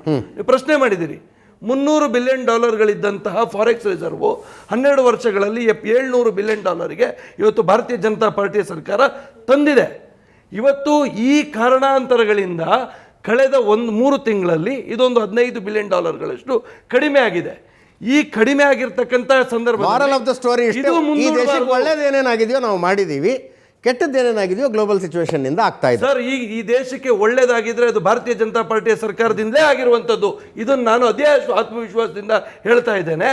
ಆದರೆ ಆ ರೀತಿಯ ಒಂದು ಯೋಚನೆ ಕೂಡ ಕಾಂಗ್ರೆಸ್ ಪಾರ್ಟಿ ಮಾಡದೇ ಇದ್ದ ಕಾರಣಕ್ಕೆ 2014ನೇ ಇಸ್ವಿಯವರೆಗೆ ಭಾರತ ಹಿಂದ್ಬೀಳುವಂತಾಯಿತು. ಇದು ನಾನು ಹೇಳ್ತಕ್ಕಂಥ ಸಾರಾಂಶ. ಬೇರೆ ಬೇರೆ ಪ್ರಜಾಪ್ರಭುತ್ವ ಇರುವ ದೇಶಗಳಲ್ಲಿ ಶರಂಪರ ಕಿತ್ತಾಡ್ಕೊಳ್ತಾರೆ ಅವರು, ಆಡಳಿತ ಪಕ್ಷದವರು, ವಿರೋಧ ಪಕ್ಷದವರು. ಬಟ್ ಒಂದು ಕ್ರೈಸಿಸ್ ಸಿಚುವೇಶನ್ ಅಂತ ಬಂದ ತಕ್ಷಣ ವಿಪಕ್ಷಗಳು ಎದ್ದು ನಿಂತ್ಕೊಂಡು ಆಡಳಿತ ಪಕ್ಷವನ್ನು ಬೆಂಬಲಿಸುವ ರೀತಿ ನೋಡಿದ್ರೆ ಅಲ್ಲಿ ನಿಜವಾಗ್ಲೂ ಮೆಚ್ಚುಗೆ ಅನ್ಸುತ್ತೆ ನನಗೆ. ಬೇರೆ ಬೇರೆ ದೇಶಗಳಲ್ಲಿ ಹಾಗೆ ನೀವು ಮಾಡೇ ಇಲ್ಲ ಅಂತ ಹೇಳ್ತಾ ಇಲ್ಲ ನಾನು. ಪಹಲ್ಗಾಮ್ ಅಟ್ಯಾಕ್ ಆಯ್ತಪ್ಪ.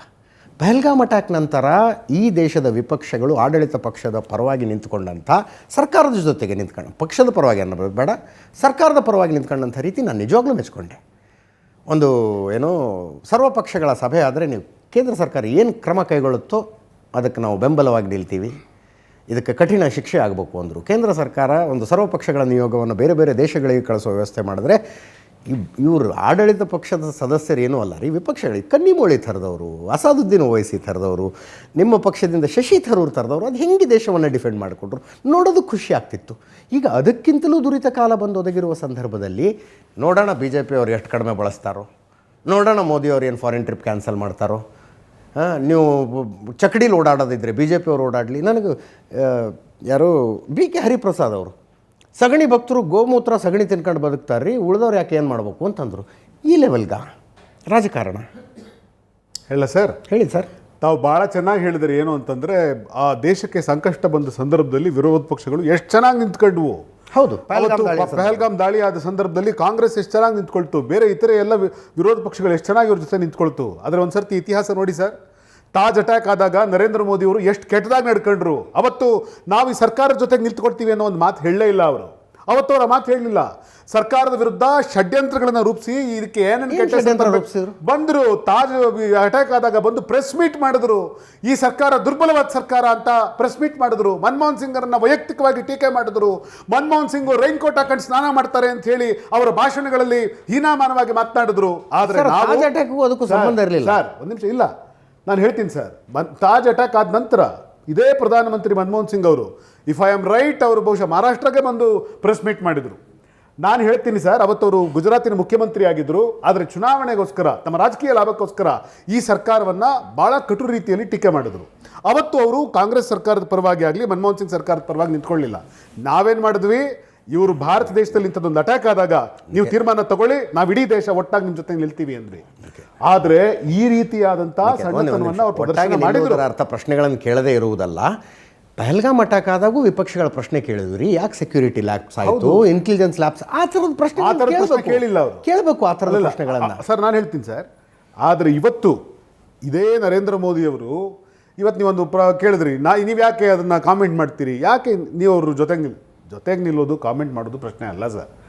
ಭಾಳ ಮುಖ್ಯವಾಗಿ ಈ ದೇಶದ ಆರ್ಥಿಕ ಪರಿಸ್ಥಿತಿ ಬಗ್ಗೆ ವಿಕಾಸ್ ಪುತ್ತೂರ್ ಅವರು ಭಾಳ ಸಲ ಭಾರತ ದೇಶದ ಆರ್ಥಿಕ ಪರಿಸ್ಥಿತಿ, ಫೋರೆನ್ಸಿಕ್ಕು ಎಲ್ಲ ಹೇಳ್ತಾ ಇದ್ದಾರೆ. ಆದರೆ ನಾನು ಕೇಳೋದು ಇಷ್ಟೇ, ಈ ದೇಶದ ಸಾಲ ಅವರಾಗಲೇ ನಾವು ಇವ್ರು ಮಾಡಿದ ಸಾಲ ಎಲ್ಲ ನಾವು ತೀರಿಸಿದ್ವಿ, ಬಾಂಡ್ಗಳನ್ನೆಲ್ಲ ಇವ್ರು ತೆಗೆದಿಟ್ಟರು ನಾವು ತೀರಿಸಿದ್ವಿ ಅಂತ ಕತೆ ಹೇಳ್ತಿರಲ್ಲ, ಅದಕ್ಕೆ ಹೇಳ್ತಾ ಇದ್ದೀನಿ. ಮನಮೋಹನ್ ಸಿಂಗ್ ದೇಶದ ಚುಕ್ಕಾಣಿಯಿಂದ ಕೆಳಗಡೆ ಇಳಿಬೇಕಾದ್ರೆ 54 ಲಕ್ಷ ಕೋಟಿ ಭಾರತ ದೇಶದ ಸಾಲ. ಆದರೆ ಇವತ್ತು ಮೋದಿಯವರು ಈ ದೇಶವನ್ನು ಆಳ್ತಿರುವ ಕಾಲಕ್ಕೆ ಸುಮಾರು 215 ಲಕ್ಷ ಕೋಟಿ ಸಾಲ ಆಗಿದೆ.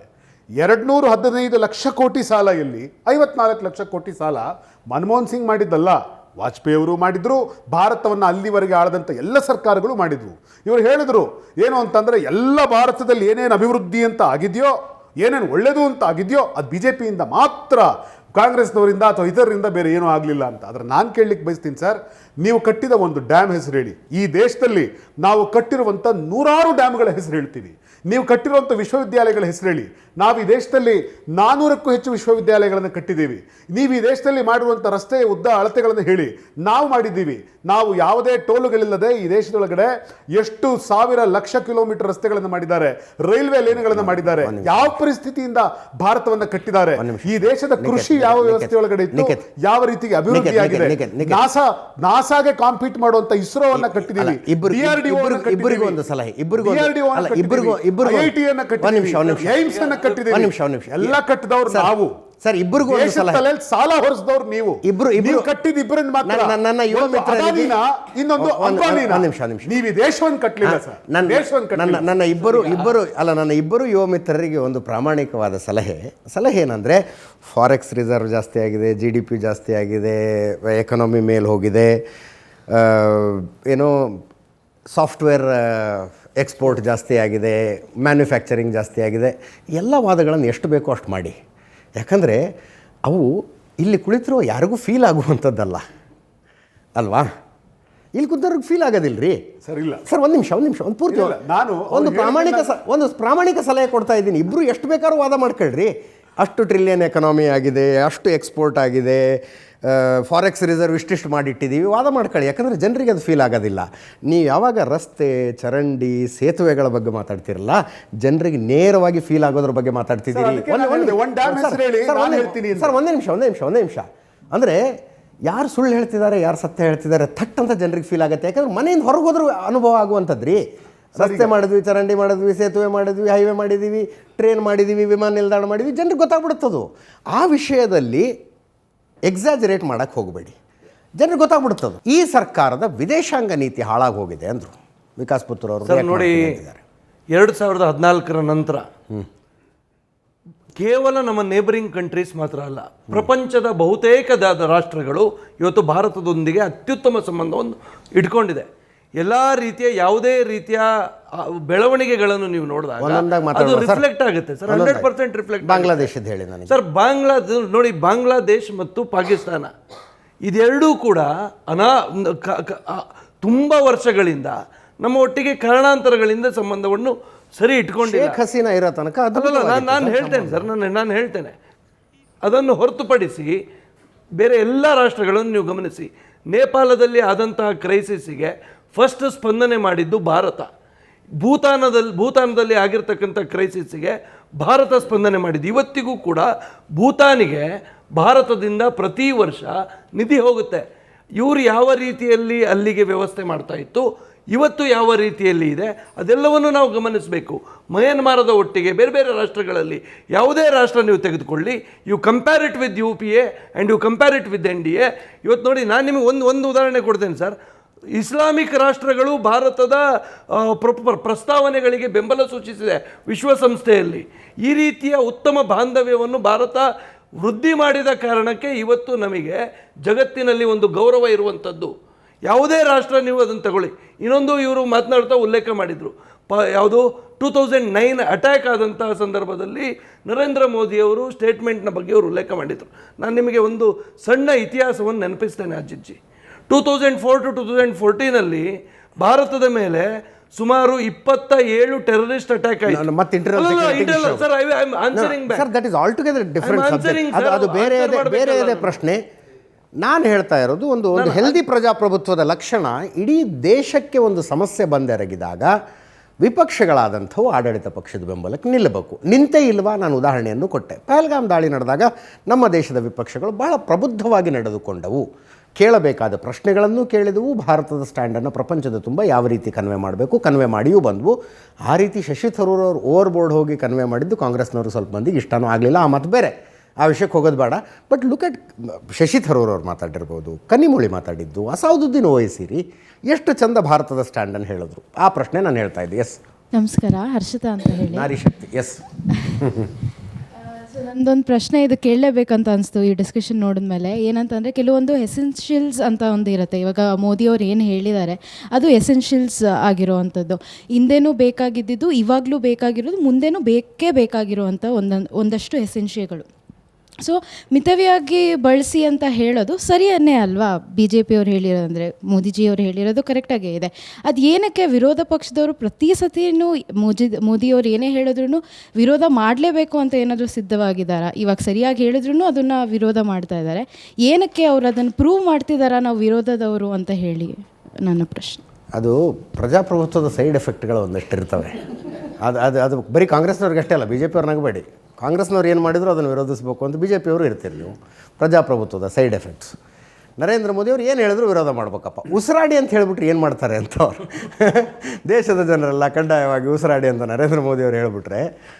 Just to add to you Ajit, ನಾನೇನು ಅಂದರೆ ಬರೀ ಮೋದಿಜಿಯವರು ಭಾರತೀಯರಿಗೆ ಹೇಳಿರ್ತಕ್ಕಂಥ ವಿಚಾರ ಇದಲ್ಲ. ಪ್ರಪಂಚದಲ್ಲಿ ಅನೇಕ ರಾಷ್ಟ್ರಗಳು, ಯುರೋಪಿಯನ್ ಯೂನಿಯನ್ ಇರ್ಬೋದು, ಥೈಲ್ಯಾಂಡ್ ಇರ್ಬೋದು, ಆಸ್ಟ್ರೇಲಿಯಾ, ಈಜಿಪ್ಟ್, ಫಿಲಿಪೀನ್ಸ್ ಮತ್ತು ಪಾಕಿಸ್ತಾನ ಎಲ್ಲವೂ ಆ ದೇಶಗಳ ಮುಖ್ಯಸ್ಥರು ಅವರವರ ಆದರೆ ಇಲ್ಲಿ ಒಂದು ವ್ಯತ್ಯಾಸವನ್ನು ಗಮನಿಸಬೇಕು. ಯಾವ ದೇಶದಲ್ಲಿ ಅಲ್ಲಿನ ಪ್ರತಿಪಕ್ಷಗಳು ಕಾಂಗ್ರೆಸ್ನ ರೀತಿಯಲ್ಲಿ ವರ್ತನೆ ಮಾಡ್ತಾ ಇಲ್ಲ. They have supported the stand of their ruling government. ಇಲ್ಲಿ ಮಾತ್ರ ಒಂದು ವಿಚಿತ್ರ ಸನ್ನಿವೇಶ.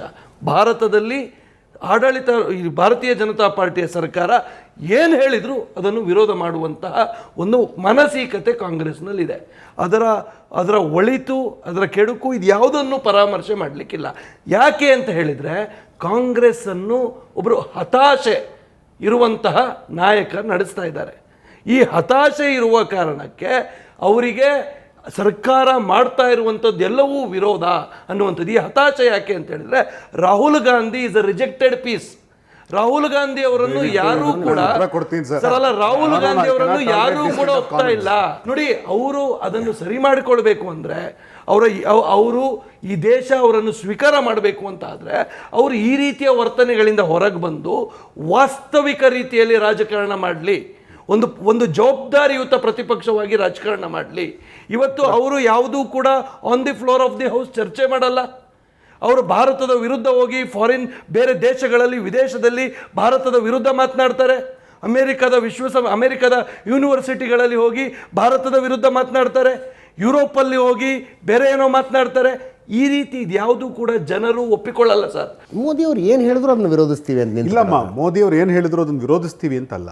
ಭಾಳ ಮುಖ್ಯವಾಗಿ ಮೋದಿಯವರು ಯಾಕೆ ಪೆಟ್ರೋಲು, ಚಿನ್ನ ಇಂತೆಲ್ಲ ಮಾತಾಡ್ತಿದ್ದಾರೆ ಅಂತಂದರೆ, ಹಣದ ಹೊರಹರಿವು ಜಾಸ್ತಿ ಆಗಿಬಿಡುತ್ತೆ. ಭಾರತ ದೇಶದ ರೂಪಾಯಿ ವ್ಯಾಲ್ಯೂ ಬಿದ್ದೋಗ್ತಾ ಇದೆ. ಬಿದ್ದೋಗೋದಕ್ಕೆ ಕಾರಣ ಯಾರು? ಹಾಗಾದರೆ ಹಣದ ರುಪಿ ವ್ಯಾಲ್ಯೂ ಬೀಳ್ತಾ ಇದೆ ಅಂದರೆ ನಾವು ಯಾರನ್ನ ಟೀಕೆ ಮಾಡಬೇಕು ಹೇಳಮ್ಮ ನೋಡೋಣ.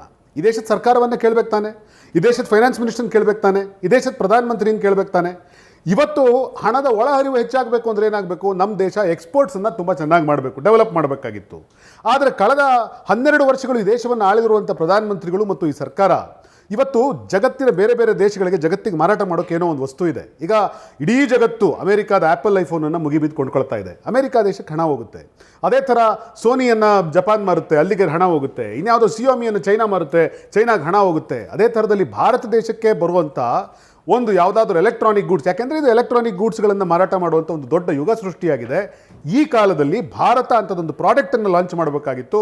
ಯಾಕೆಂದರೆ 100 ಕೋಟಿ ಸಾಲ ಮಾಡಿ, ಇಷ್ಟೆಲ್ಲ ನೀವು ಬಿಲ್ಡಪ್ ಇಂಡಿಯಾ ಅಂತೆಲ್ಲ ಮಾತನಾಡಿ, ಇಷ್ಟೆಲ್ಲ ನಾವು ಭಾರತವನ್ನು ಬೆಳಗಿಸ್ತಾ ಇದ್ದೀವಿ ಅಂತೆಲ್ಲ ಕತೆ ಹೇಳ್ತಾ ಇದ್ದೀರಲ್ಲ, ಈ ಥರದ್ದು ಯಾವುದೂ ಮಾಡದೆ ಹಣದ ಒಳಹರಿವನ್ನು ಹೆಚ್ಚಿಸಲಾರ್ದಲೇ ರೂಪಾಯಿ ವ್ಯಾಲ್ಯೂ ಭಾರತ ದೇಶದ ಇತಿಹಾಸದಲ್ಲಿ. ಒಂದು ನಿಮಿಷ, ಆ್ಯಪಲ್ಲು ಅಮೆರಿಕ ಗೌರ್ಮೆಂಟದ್ದಲ್ಲ ರೀ ಸರ್. ಅಲ್ಲ, ಒಂದು ನಿಮಿಷ, ಕಂಪನಿಯವನೇ ಮಾಡಲಿ ಸರ್, ಪೂರ್ತಿ ಕೇಳಿಸ್ಕೊಳ್ಳಿ. ಆಯ್ತು, ಅಂಬಾನಿ ಕೈಲೇ ಮಾಡಿಸಿ.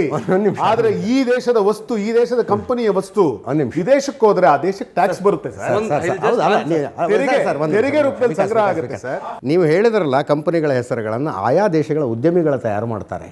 ಆಯ್ತಪ್ಪ, ಈಗ 12 ವರ್ಷಗಳ ಮುಂಚೆ ಭಾರತ ಎಷ್ಟು ಮೊಬೈಲ್ಗಳನ್ನು ಪ್ರೊಡ್ಯೂಸ್ ಮಾಡ್ತಾ ಇತ್ತು, ಈಗ ಎಷ್ಟು ಮೊಬೈಲ್ ಪ್ರೊಡ್ಯೂಸ್ ಮಾಡಿ ಎಕ್ಸ್ಪೋರ್ಟ್ ಮಾಡ್ತಾ ಇದೆ, ಒಂದು ಕಂಪ್ಯಾರಿಸನ್ ಕೊಟ್ಬಿಡಿ ದೇಶದ ಮುಂದೆ. ಅವಾಗ ಜಾಸ್ತಿ ಇದ್ದು ಈಗ ಕಡಿಮೆ ಆಗಿದ್ದರೆ, ಅಥವಾ ಅವಾಗಿನಗಿಂತ ಏನೂ ಜಾಸ್ತಿನೇ ಆಗಿಲ್ಲ ಅನ್ನೋದಿದ್ದರೆ ದೇಶದ ಜನ ತೀರ್ಮಾನ ಮಾಡಲಿ. 600 ಕೋಟಿ ರೂಪಾಯಿಗಳ ಡಿಫೆನ್ಸ್ ಎಕ್ಸ್ಪೋರ್ಟ್ ಇತ್ತು ರೀ ಈ ದೇಶದಕ್ಕೆ 12 ವರ್ಷಗಳ ಹಿಂದೆ. ಇಷ್ಟು ದೊಡ್ಡ ದೇಶ, ಇಷ್ಟು ಜನಸಂಖ್ಯೆಯ ದೇಶ 600 ಕೋಟಿ ರೂಪಾಯಿ ಡಿಫೆನ್ಸ್ ಎಕ್ಸ್ಪೋರ್ಟ್ ಮಾಡ್ತಿತ್ತು. ನಾಚಿಕೆ ಆಗುತ್ತೆ ನಮ್ಮ ನಂಬರ್ಗಳನ್ನು ಹೇಳ್ಕೊಳ್ಳೋದಕ್ಕೆ. ಇವತ್ತು 26,000 ಕೋಟಿಗೆ ಬಂದು ನಿಂತಿದ್ದೀವಿ. Not enough. ಈ ದೇಶದ ತಾಕತ್ತಿಗೆ 26,000 ಕೋಟಿಯೂ ಕೂಡ ಕಡಿಮೆನೇ. ಬಟ್ 600 ಕೋಟಿಯಿಂದ 26,000 ಕೋಟಿಗೆ ಬಂದಿದೆ ರೀ ಈ ದೇಶ. ಆಯ್ತಪ್ಪ, ಎಕ್ಸ್ಪೋರ್ಟು ಒಂದು ಕಂಪ್ಯಾರಿಸನ್ ಸ್ಟಡಿ ಇಟ್ಬಿಡಿ ನೋಡಿ. ನಮ್ಮ ಕಾಲದಲ್ಲಿ ಎಕ್ಸ್ಪೋರ್ಟ್ ಇಷ್ಟಿತ್ತು, ಈಗ ಇಷ್ಟಾಗಿದೆ. ಅದು ಜಾಸ್ತಿ ಆಗಿರುತ್ತೆ, ಆಬ್ವಿಯಸ್ಲಿ ಜಾಸ್ತಿ. ಒಂದು ನಿಮಿಷ ಎಕನಾಮಿ ಬೆಳವಣಿಗೆಗೆ ಪ್ರಪೋರ್ಷನೇಟ್ ಆಗಿಲ್ಲ ಅಂದರೆ ಪ್ರಪೋರ್ಷನೇಟ್ ಆಗಿಲ್ಲ ಅಂತಾದರೂ ಹೇಳಿ. ಈ ರೀತಿಯಾದಂಥ ತಾರ್ಕಿಕ ಆರ್ಗ್ಯುಮೆಂಟ್ಗಳ ದೇಶದ ಜನರಿಗೆ ಬಂದರೆ ನಿಮಗೆ ಈ ನರೇಂದ್ರ ಮೋದಿ ಸರ್ಕಾರ ದೇಶವನ್ನು ಆರ್ಥಿಕವಾಗಿ ಹಾಳು ಮಾಡಿದೆ ಅನ್ನುವ ನರೇಷನ್ ಬಿಲ್ಡಿಂಗಿಗೆ ಹೆಲ್ಪ್ ಆಗುತ್ತೆ. ಆಯಿತು ಸರ್, ನೀವು ಹೇಳ್ತಾ ಇದ್ರಲ್ಲ ನಾವು ಏನೋ ಈ ದೇಶದ ಡಿಫೆನ್ಸ್ ಎಕ್ಸ್ಪೋರ್ಟ್, ಡಿಫೆನ್ಸ್ ಯಾರು ಸರ್ ಈ ಡಿಫೆನ್ಸ್ ಸಂಸ್ಥೆಗಳನ್ನು ಹುಟ್ಟಾಕ್ತವ್ರು ಈ ದೇಶದಲ್ಲಿ? DRDO ಯಾಕೆ ನಗ್ತಾ ಇದೀರಿ? ನೀವು ಹುಟ್ಟಾಕಿದ್ದೀರೇನ್ರಿ ಹೇಳ್ರಿ ನೋಡೋಣ. DRDO ಅಂತ ಸಂಸ್ಥೆಗಳನ್ನ ಕಟ್ಟಿದೀವಿ ಸರ್ ನಾವು. ಈ ದೇಶದಲ್ಲಿ DRDO ಅಂತ ಸಂಸ್ಥೆಗಳನ್ನ ಕಟ್ಟಿದೀವಿ ಸರ್ ನಾವು.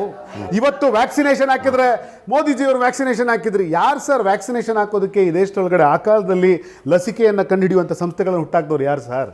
ಈ ದೇಶದೊಳಗಡೆ ರಿಸರ್ಚ್ ಟೆಕ್ನಾಲಜಿನ ತಂದವರು ಯಾರು ಸರ್? ಇವತ್ತು ಯಾರೋ ಮಾಡಿದ್ದರ ಲಾಭವನ್ನ ನೀವು ಪಡೆದು ಸಹಜವಾಗಿ ಆಗ್ತಾ ಇದೆ, ಆದ್ರೆ ಯಾರೋ ಮಾಡಿದಂತ ಲಾಭವನ್ನ ಪಡೆದು ನೀವು ಇವತ್ತು ಟೀಕೆ ಮಾಡ್ತಾ ಇದ್ದೀರಿ. ಈ ವಿಷಯವನ್ನು ಇನ್ನೂ ಮುಂದುವರೆಸುವ ಉದ್ದೇಶ ನಮಗಿಲ್ಲ.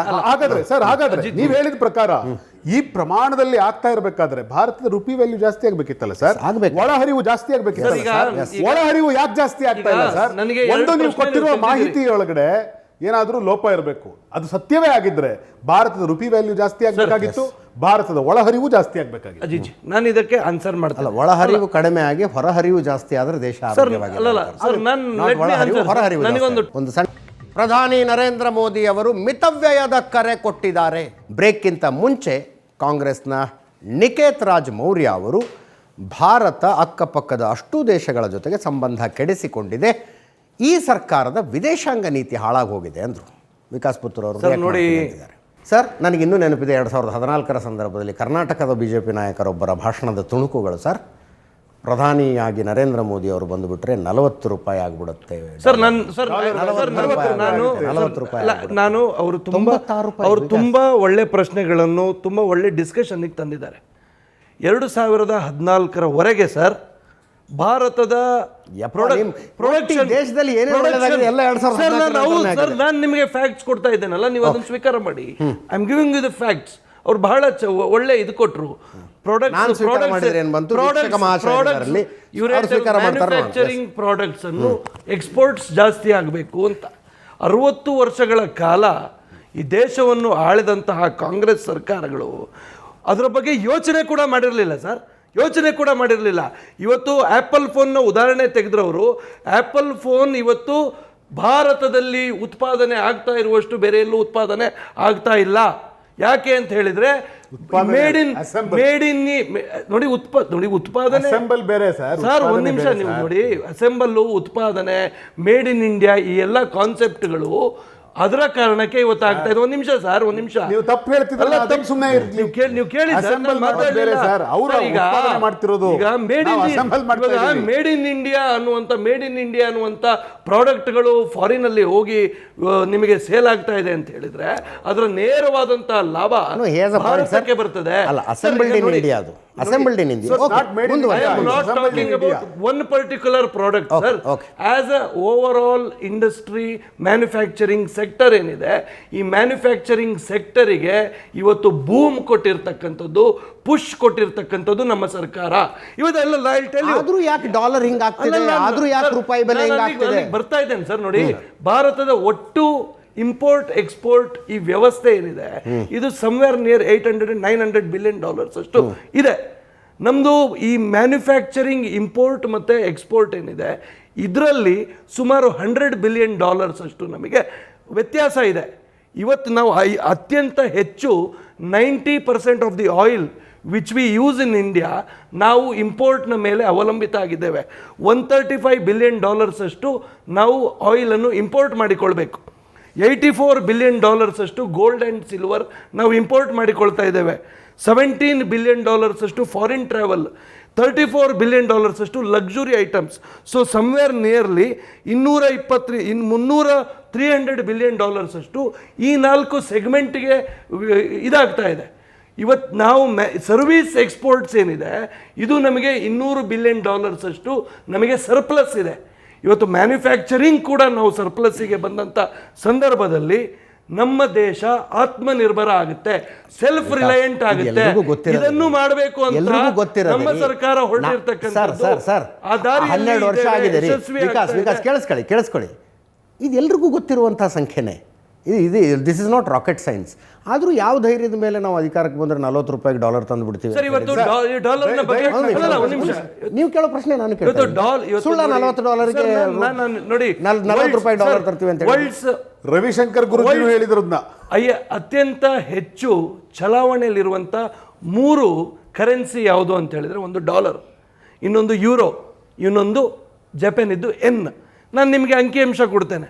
2014 ಸರ್, ನಾನು ಉತ್ತರವೇ ಕೊಡ್ತಾ ಇರೋದು sir. I am giving you the answer.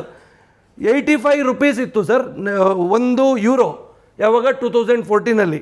ಇವತ್ತು 2026 102 ರೂಪೀಸ್ ಬಂದಿದೆ. ಅಂದರೆ 15% ವ್ಯತ್ಯಾಸ ಆಗಿದೆ. 2014 $1ಗೆ 65 ರೂಪಾಯಿ ಇತ್ತು. ಇವತ್ತು 94-95 ಆಜುಬಾಜಿನಲ್ಲಿದೆ.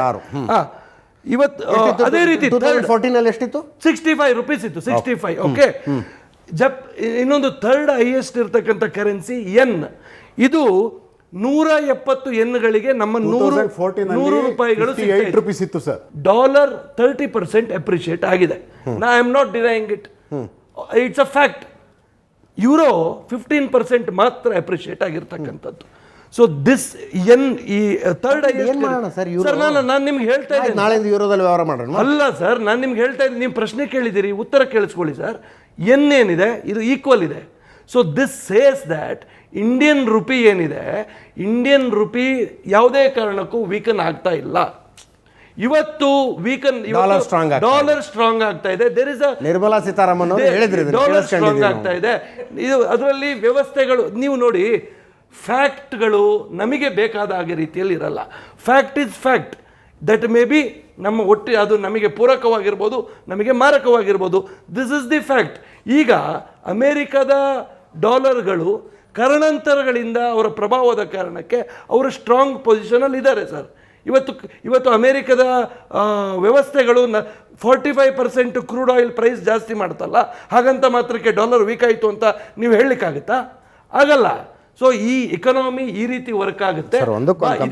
ನಡುವೆ ಅಮೆರಿಕದವರು ಡಾಲರ್ ಕೊಟ್ಟು ಆಯಿಲ್ ತಗೊಳ್ತಾರೆ, ನಾವು ಡಾಲರ್ ಕೊಟ್ಟು ಆಯಿಲ್ ತಗೊಳ್ತೀವಿ. ನಡುವೆ ಇವತ್ತು ನಮ್ಮ economy is one of the most emerging and sustainable economy of the world ಅನ್ನುವಂಥ ಸರ್ಟಿಫಿಕೇಟ್ಗಳು ವಿಶ್ವಸಂಸ್ಥೆ ಅಂತ ಸಂಸ್ಥೆಗಳು ಕೊಡುವಾಗ ನಾವು ಇನ್ನೂ ಕೂಡ ಅದನ್ನು ಜೀರ್ಣಿಸ್ಕೊಳ್ಳಿಕ್ಕೆ ಆಗೋದಿಲ್ಲ ಅಂತ ಆದರೆ, this is only for the sake of opposition. You are opposing ಅನ್ನುವಂಥದ್ದು ನಾನು ಕಾಂಗ್ರೆಸ್ಗೆ ಹೇಳ್ತೇನೆ. ಬಂಗಾರದಿಂದ ಸಣ್ಣ ಒಡವೆ ಮಾಡಿಕೊಂಡು ಜೀವನ ಮಾಡುವಂಥ ಅಕ್ಕಸಾಲಿಗನ ಕುಟುಂಬ ಏನಾಗುತ್ತೆ, ಈ ಥರದ್ದು ಇರ್ತವೆ. ಸೊ ನೀವು ಪಿಕ್ಚರ್ ಕಟ್ಟಿ ಕೊಡುವಾಗ ಅದರಲ್ಲಿ ನೆಗೆಟಿವ್ ಅಂಶಗಳು ಇರ್ತವೆ ಸರ್. ನೀವು ಬಂಗಾರ ಖರೀದಿ ಮಾಡಬೇಡ ಅಂದರೆ ಅದ್ರ ಮೇಲೆ ಜೀವನ ಮಾಡ್ತಿರ್ತಾನೆ, ಒಡವೆ ಮಾಡ್ಕೊಂಡು ಜೀವನ ಮಾಡ್ತಿರ್ತಾನೆ, ಅವನ ಪರಿಸ್ಥಿತಿ ಕಷ್ಟ ಆಗುತ್ತೆ ಸರ್. ನಾನು again I told you, imposition ಅಲ್ಲ, ದಿಸ್ ಇಸ್ ಅನ್ ಅಡ್ವೈಸ್. ಹಾಗಂದ ಮಾತ್ರಕ್ಕೆ ಅಂದ್ರೆ 6% ಇಂಪೋರ್ಟ್ ಇತ್ತು, 15% ಮಾಡಿದೀವಿ, ಯಾರು ತಗೋತೀರ ತಗೊಳ್ಳಿ ನೋಡೋಣ. ಸರ್, ಕಾಂಗ್ರೆಸ್ ಗವರ್ಮೆಂಟ್ ಪ್ರೆಸಿಡೆಂಟ್ಸ್ ಇದೆ ಸರ್. ನೀವು ಬ್ಲೇಟೆಂಟ್ ಆಗಿ ಇಂಪೋಸ್ ಮಾಡಿರ್ತಕ್ಕಂಥದ್ದು. ಎರಡು ತಪ್ಪುಗಳು ಸೇರಿದರೆ ಒಂದು ಸರಿಯಾಗುವುದಿಲ್ಲ. ನೀವು ಇಷ್ಟೊತ್ತು ಮಾಡಿದ ವಾದದಲ್ಲಿ ನನಗೆ ಕರೆಕ್ಟ್ ಅನ್ಸೋ ಪಾಯಿಂಟ್ ಏನಂದರೆ, ಜಾಗತಿಕ ವಿದ್ಯಮಾನಗಳು ಹಂಗಿದ್ದಾವೆ, it is not under control ಅಂದ್ರಿ, ಅಕ್ಸೆಪ್ಟೆಡ್. ಮತ್ತೊಂದಷ್ಟು ವೀಕ್ಷಕರಿಂದ ಪ್ರಶ್ನೆಗಳನ್ನು ತೆಗೆದುಕೊಳ್ಳೋ ಸಮಯ. ಎಸ್ ಸರ್, ನಮಸ್ಕಾರ. ನನ್ನ ಹೆಸರು ಪೃಥ್ವಿರಾಜ್ ಕಶ್ಯಪ್ ಅಂತ. ನನಗೆ ಇವಾಗ ಕಾಂಗ್ರೆಸ್ ಅವ್ರ ಸಂದೇಶ ಏನು ಅಂತ ಗೊತ್ತಾಗಬೇಕಾಗಿದೆ. ಇವಾಗ ಮೋದಿಯವ್ರು ಹೇಳಿದ್ದಾರೆ ಅಂತ ನಾವು ಪೆಟ್ರೋಲು ಡೀಸೆಲ್ ಎಲ್ಲ ವೇಸ್ಟ್ ಮಾಡಬೇಕಾ, ಇಲ್ಲ ಅವ್ರ ಸಂದೇಶ ಏನು ಅಂತ, ಅವರು ದೇಶದ ಕಷ್ಟದ ಪರಿಸ್ಥಿತಿಯಲ್ಲಿ ಅವ್ರ ಸ್ಟ್ಯಾಂಡ್ ಏನು ಅಂತ, ನಮಗೆಲ್ಲ ಏನು ಅಡ್ವೈಸ್ ಮಾಡ್ತಾರೆ ಅವರು ಅಂತ ಕೇಳೋದಕ್ಕೆ ನೀವು ಯಾರು ಅಂತ ಅಷ್ಟೇ. ನಮ್ಮ ದುಡ್ಡು ನಮ್ಮ ಮಾತಪ್ಪ, ನಾವು ಫಾರಿನ್ ಟ್ರಿಪ್ಪಿಗೆ ಹೋಗ್ತೀವಿ, ನಮ್ಮ ದುಡ್ಡು ನೀವು ಕೊಟ್ಟ ಕಳಿಸ್ತೀರಿ ನಮ್ಮನ್ನು. ನಮ್ಮ ದೇಶದ ಬಗ್ಗೆನೂ ಯೋಚನೆ ಮಾಡಬೇಕಲ್ವ ಸರ್. ಇವಾಗ ಮೋದಿಯವ್ರು ಹೇಳಿದ್ದಾರೆ ಅಂತ ನಾವು ಸುಮ್ಮನೆ ಬ್ಲೈಂಡಾಗಿ ವಿರೋಧ ಮಾಡ್ತಾ ಇದ್ದಾರೆ ಅವರು ಅಂತ ನನ್ನ ಅನಿಸಿಕೆ. ಏಜ್ ಎಷ್ಟು ನಿಮಗೆ? ನನಗಿವಾಗ 21. ಸೊ ನರೇಂದ್ರ ಮೋದಿಯವರು ಅಧಿಕಾರಕ್ಕೆ ಬಂದಾಗ ನಿಮಗೆ ವಯಸ್ಸೆಷ್ಟು? 7 ವರ್ಷ, ರೈಟ್? ಸೊ ನಿಮ್ಮ ತಿಳುವಳಿಕೆಯಲ್ಲಿ ಮೋದಿ ಬಿಟ್ಟರೆ ಯಾವ ಪ್ರೈಮ್ ಮಿನಿಸ್ಟರ್ ನಿಮಗೆ ನೆನಪಿರಲಿಕ್ಕಿಲ್ಲ. ಮುಂಚೆ ಮನಮೋಹನ್ ಸಿಂಗ್ ಸ್ವಲ್ಪ ನೋಡಿದ್ವಿ ಅಷ್ಟೇ. Why not a better leader? ಮೋದಿಯವರೊಬ್ಬರನ್ನೇ ನೋಡಿದ್ದೀರಿ ನೀವು. ಇನ್ನೊಬ್ಬ ಒಳ್ಳೆಯ ನಾಯಕ ಈ ದೇಶವನ್ನು ಇನ್ನೂ ಚೆನ್ನಾಗಿ ನಡೆಸಬಹುದು ಅಂತ ಅನ್ಸೋದಿಲ್ವಾ ನಿಮಗೆ? ಅನ್ಸುತ್ತೆ ಸರ್. This the best? ಇಲ್ಲ, ಇನ್ನ ತುಂಬ ಸ್ಕೋಪ್ ಇದೆ ಇಂಪ್ರೂವ್ಮೆಂಟ್ಗೆ. ಬಟ್ ಅವರು ಎಲ್ಲದನ್ನು ಮೋದಿಯವ್ರು ಏನೇ ಹೇಳಿದ್ರು ಎಲ್ಲದನ್ನು ವಿರೋಧ ಮಾಡ್ತಾ ಇದ್ದಾರೆ. ಅದೇನಕ್ಕೆ ಅಂತ ಗೊತ್ತಾಗಬೇಕಾಗಿದೆ ಸರ್ ಅಷ್ಟೇ.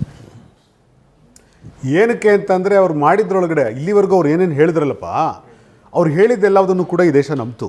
ಅವ್ರೊಂದು ಸರ್ತಿ ಹೇಳಿದ್ರು, ಮಿತ್ರೋ ಏನೋ 50 दिन दीजिए देखिए देश क्या इसका ಹಾಲ್ ಕೈಸಾ ಬದಲ್ತಾ ಹೈ ಅಂತ. ಆದರೆ ಅವತ್ತು ಇಡೀ ದೇಶವನ್ನು ಬೀದಿಲಿ ನಿಲ್ಲಿಸಿದ್ರು, ಎಲ್ಲ ದುಡ್ಡನ್ನೆಲ್ಲ ವಾಪಸ್ ತೊಗೊಂಡು ಬ್ಲ್ಯಾಕ್ ಮನಿ ಎಲ್ಲ ವಿನಾಶ ಆಗಿಬಿಡುತ್ತೆ, ಬ್ಲ್ಯಾಕ್ ಮನಿ ಎರಾಡಿಕೇಟ್ ಆಗುತ್ತೆ ಅಂತ. ಆದರೆ ಇವತ್ತು ಬ್ಲ್ಯಾಕ್ ಮನಿ ಹೋಗಿದೆಯಾ? ಬ್ಲ್ಯಾಕ್ ಮನಿ ಇಲ್ವಾ? ಚುನಾವಣೆಗಳಲ್ಲಿ ಕೋಟ್ಯಾಂತರ ರೂಪಾಯಿ ಖರ್ಚು ಮಾಡ್ತಿದಾರಲ್ಲ, ಬ್ಲ್ಯಾಕ್ ಮನಿ ಅಲ್ವಾ?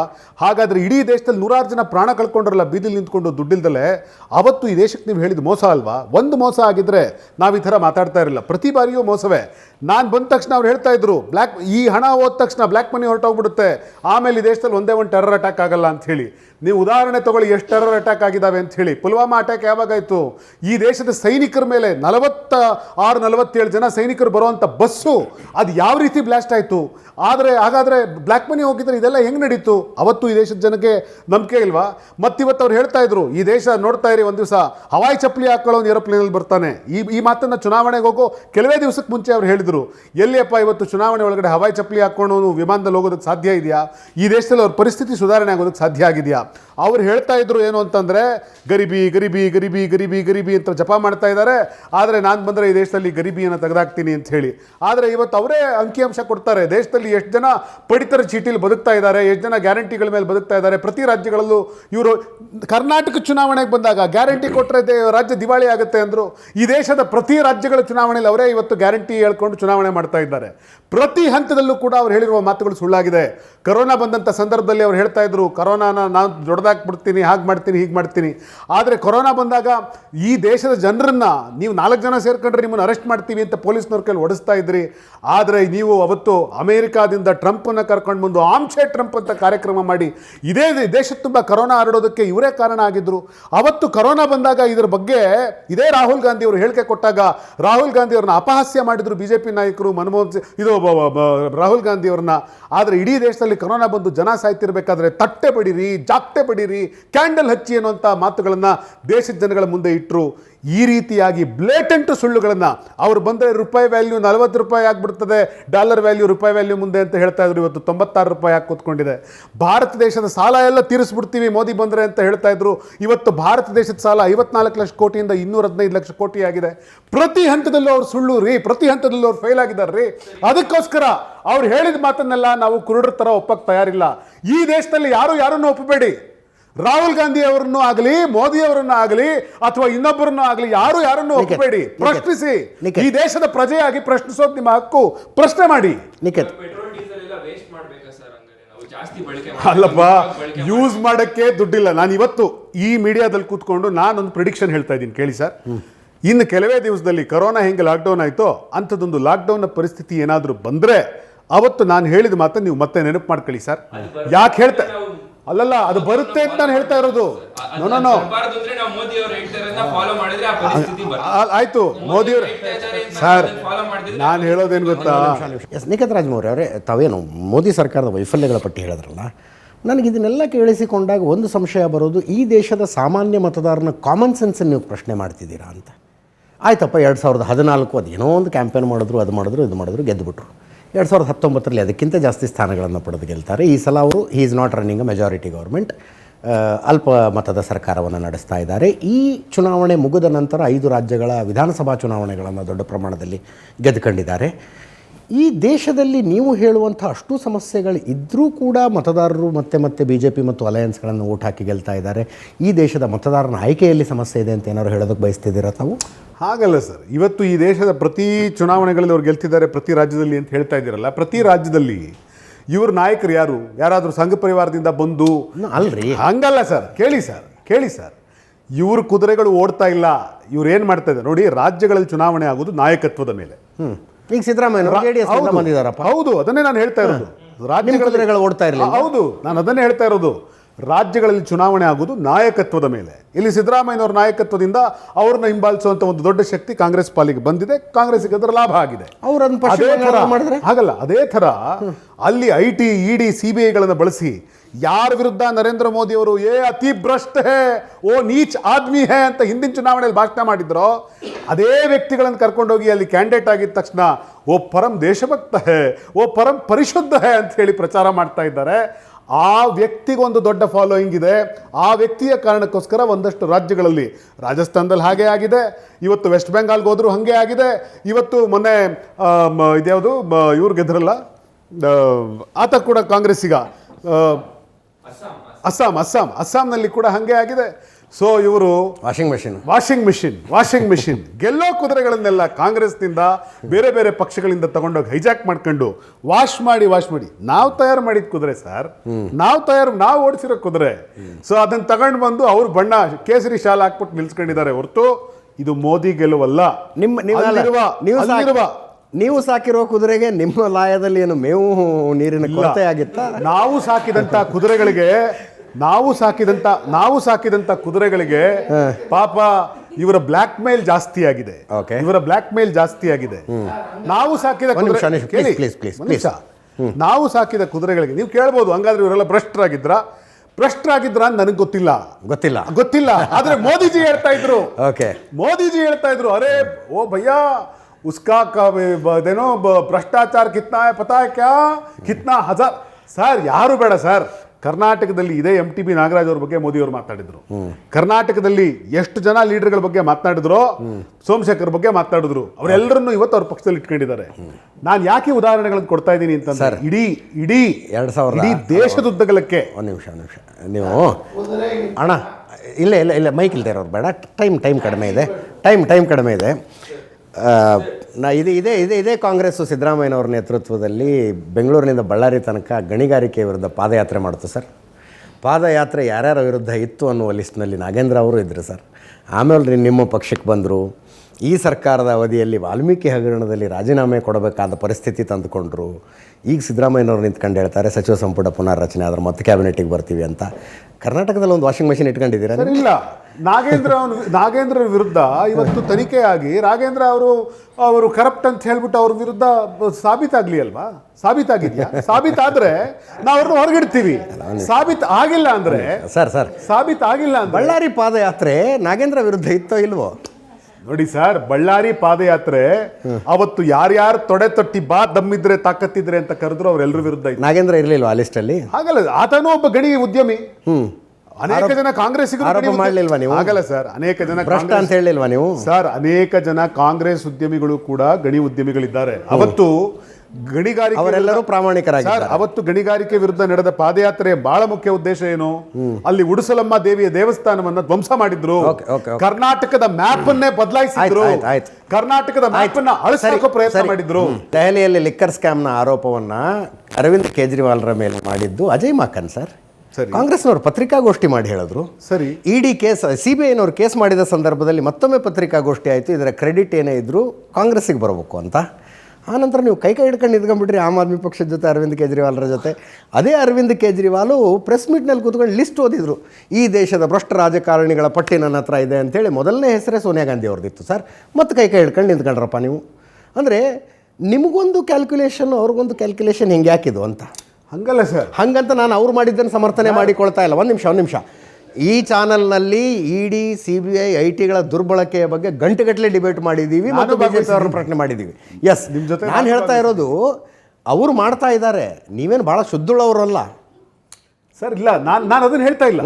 ನಾನು ಈ ಮಾಧ್ಯಮದ ಮೂಲಕ ನಾನು ಹೇಳೋದೇನಂದ್ರೆ, ನೀವು ಹೇಳಿದ್ರಿ ಅವ್ರು ಮಾಡ್ತಾ ಇದ್ದಾರೆ, ನೀವೇನು ಶುದ್ಧರಲ್ಲ ಸರ್. ಇವತ್ತಿನ ರಾಜಕೀಯ ವ್ಯವಸ್ಥೆ ತುಂಬಾ ಹದಗೆಟ್ಟಿದೆ. ಅರವಿಂದ್ ಕೇಜ್ರಿವಾಲ್ ವಿಷಯ ಹೇಳಿ ನಾನು. ಅಲ್ಲ, ಅದನ್ನೇ ಲಿಕ್ಕರ್ ಸ್ಕ್ಯಾಮ್ ಆರೋಪ BJP ಅವ್ರು ಮಾಡಿಲ್ಲ, ಕಾಂಗ್ರೆಸ್ನವ್ರು ಮಾಡಿದ್ರು ಸರ್. ನಮ್ದು ಆರೋಪ ಅದಲ್ಲ ಸರ್. ನಮ್ಮ ಆರೋಪ ಏನು ಗೊತ್ತಾ? ಭ್ರಷ್ಟಾಚಾರ ಯಾರೇ ಮಾಡಿದ್ರು ಒಳಗಾಕಿ. ಆದರೆ ನಾವಿಲ್ಲಿ ತಕರಾರೇನು ಅಂತಂದರೆ, ಭ್ರಷ್ಟಾಚಾರ ಕಾಂಗ್ರೆಸ್ನವ್ನು ಮಾಡಿದ್ರು ಜೈಲ್ಗೆ ಹಾಕಿ, ಆಮ್ ಆದ್ಮಿ ಪಾರ್ಟಿಯವ್ನು ಮಾಡಿದ್ರು ಜೈಲ್ಗೆ ಹಾಕಿ, BJPಯವ್ನು ಮಾಡಿದ್ರು ಜೈಲ್ಗೆ ಹಾಕಿ. ನಮ್ದು ಆರೋಪ ಏನು ಅಂದರೆ, ಭ್ರಷ್ಟಾಚಾರ ಮಾಡಿದ್ರೆ ET, ID ಅವ್ರನ್ನ ಬಿಟ್ಟು ನೀನು ಕಾಂಗ್ರೆಸ್ಸಲ್ಲಿದ್ದರೆ ಕರಪ್ಟು, ನೀನು ಆಮ್ ಆದ್ಮಿ ಪಾರ್ಟಿಯಲ್ಲಿದ್ದರೆ ಕರಪ್ಟು, BJPಗೆ ಬಂದಿದ ತಕ್ಷಣ ದೇಶ ಪ್ರೇಮಿ, ಪರಮ ಪರಿಶುದ್ಧ. ಲೋಕಸಭಾ ಚುನಾವಣೆ ಇದರ ವಿರುದ್ಧ ನಾವು ಮಾತಾಡ್ತಾ ಇರೋದು. ಇದು ಹೆಂಗೆ ಈ ಬ್ಲ್ಯಾಕ್ ಮೇಲ್ ವಿರುದ್ಧ ನಾವು ಮಾತಾಡ್ತಾ ಇದ್ದೀವಿ. ಡೆಲ್ಲಿ ಕಾಂಗ್ರೆಸ್ ಪಾಲಿಗೆ ಅರವಿಂದ್ ಕೇಜ್ರಿವಾಲ್ ಭ್ರಷ್ಟ, ನ್ಯಾಷನಲ್ ಕಾಂಗ್ರೆಸ್ ಪಾಲಿಗೆ ಅರವಿಂದ್ ಕೇಜ್ರಿವಾಲ್ ಪ್ರಾಮಾಣಿಕ. ಇದು ಹೆಂಗಿದು ಸರ್? ನಾ ಅದನ್ನ ಹೇಳ್ತಾ ಇಲ್ಲ, ಅದನ್ನ ಹೇಳಿ. ಇಲ್ಲ ಅದನ್ನ ಹೇಳ್ತೀನಿ ಸರ್. ನಾನು ನೀವು ಹೇಳಿದ್ದನ್ನ ನಾನು ಕೇಳ್ತಿರೋದು ಇಷ್ಟೇ ಸರ್. ಅರವಿಂದ್ ಕೇಜ್ರಿವಾಲ್ ಕಾಂಗ್ರೆಸ್ಸಿಗೆ ಆತ ಮಾಡಿದ ತಪ್ಪು ಅಂದ್ರೆ ತಪ್ಪೇ. ನಾವಿವತ್ತು ಹಂಗಲ್ಲ, ತಪ್ಪು ಹೌದು ಅಲ್ವೋ ಅದನ್ನ ಹಂಗಲ್ಲ ಮಾಡಿದ್ದರೆ ನಾಗೇಂದ್ರ ಮೇಲೆ ಆರೋಪ ಸಾಬೀತಾದರೆ ಇಲ್ಲ. ಆದ್ರೆ ಒಂದು ಪ್ರಶ್ನೆ ಏನು ಗೊತ್ತಾ, ಇದೇ ಅರವಿಂದ್ ಕೇಜ್ರಿವಾಲ್ ನಾಳೆ ಬಿಜೆಪಿಗೆ ಹೊರಟೋದ್ರೆ ಅವನು ಪರಮ ಪರಿಶುದ್ಧ ದೇಶಪ್ರೇಮಿ. ಯಾಕೆ ಮಾತು ಹೇಳ್ಬೇಡಿ. ಸೊ ನಿಖೇತ್ ರಾಜಮೌರಿ ಅವರೇ, ನಾನು ಹೇಳ್ತಾ ಇರೋದರ ಉದ್ದೇಶ ಇಷ್ಟೇ, ನಾನು ಹೇಳ್ತಾ ಇರೋದು ಮಾರಲ್ ಆಫ್ ದ ಸ್ಟೋರಿ ಇಷ್ಟೇ. ನೀವು ಯಾವಾಗಲೂ ಹೇಳ್ತಿರಲ್ಲ ಅವ್ರ ಹತ್ರ ಒಂದು ವಾಷಿಂಗ್ ಮಷಿನ್ ಇದೆ ಅಂತ. ನಾನು ಅದನ್ನು ಒಪ್ಪೋದಿಲ್ಲ. ಅವ್ರ ಹತ್ರ ದೋಬಿ ಘಾಟೆ ಇದೆ.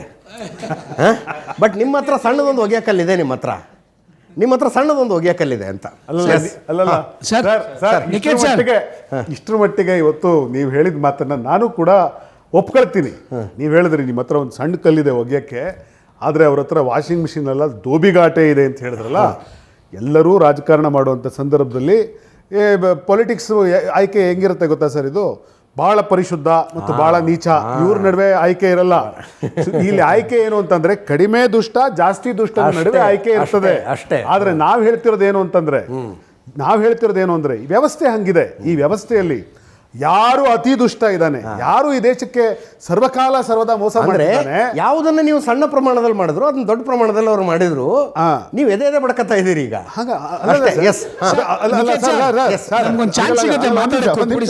ಒಂದ್ ನಿಮಿಷ ಸರ್.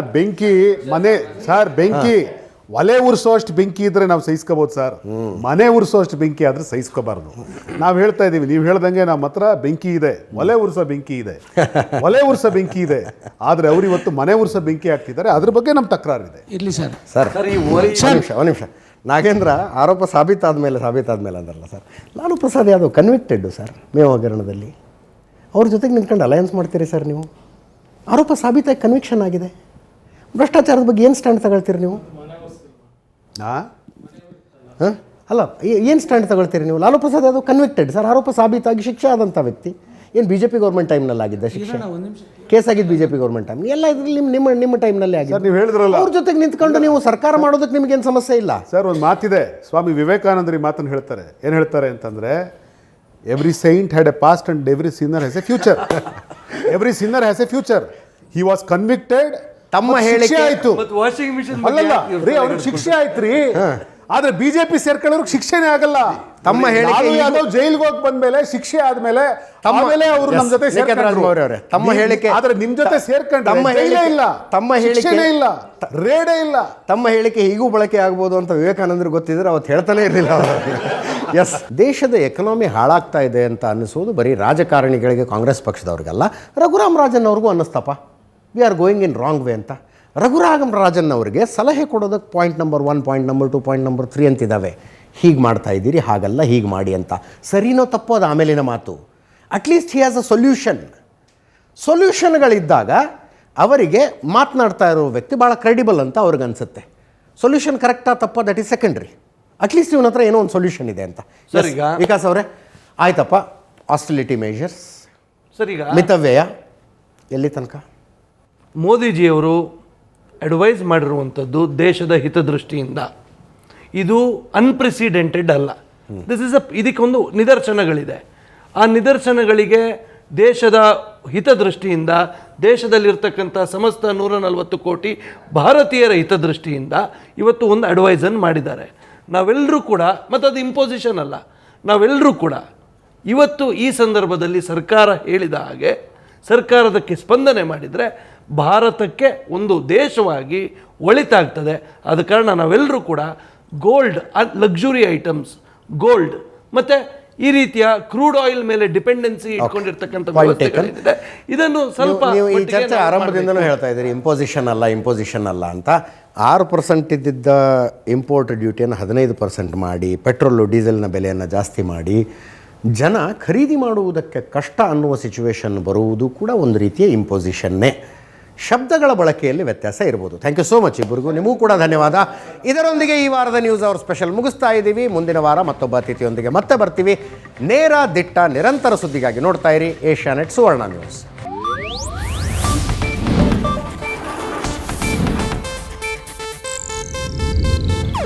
ಇದು ಏಷ್ಯಾನೆಟ್ ನ್ಯೂಸ್ ನೆಟ್ವರ್ಕ್ ಪ್ರಸ್ತುತಿ.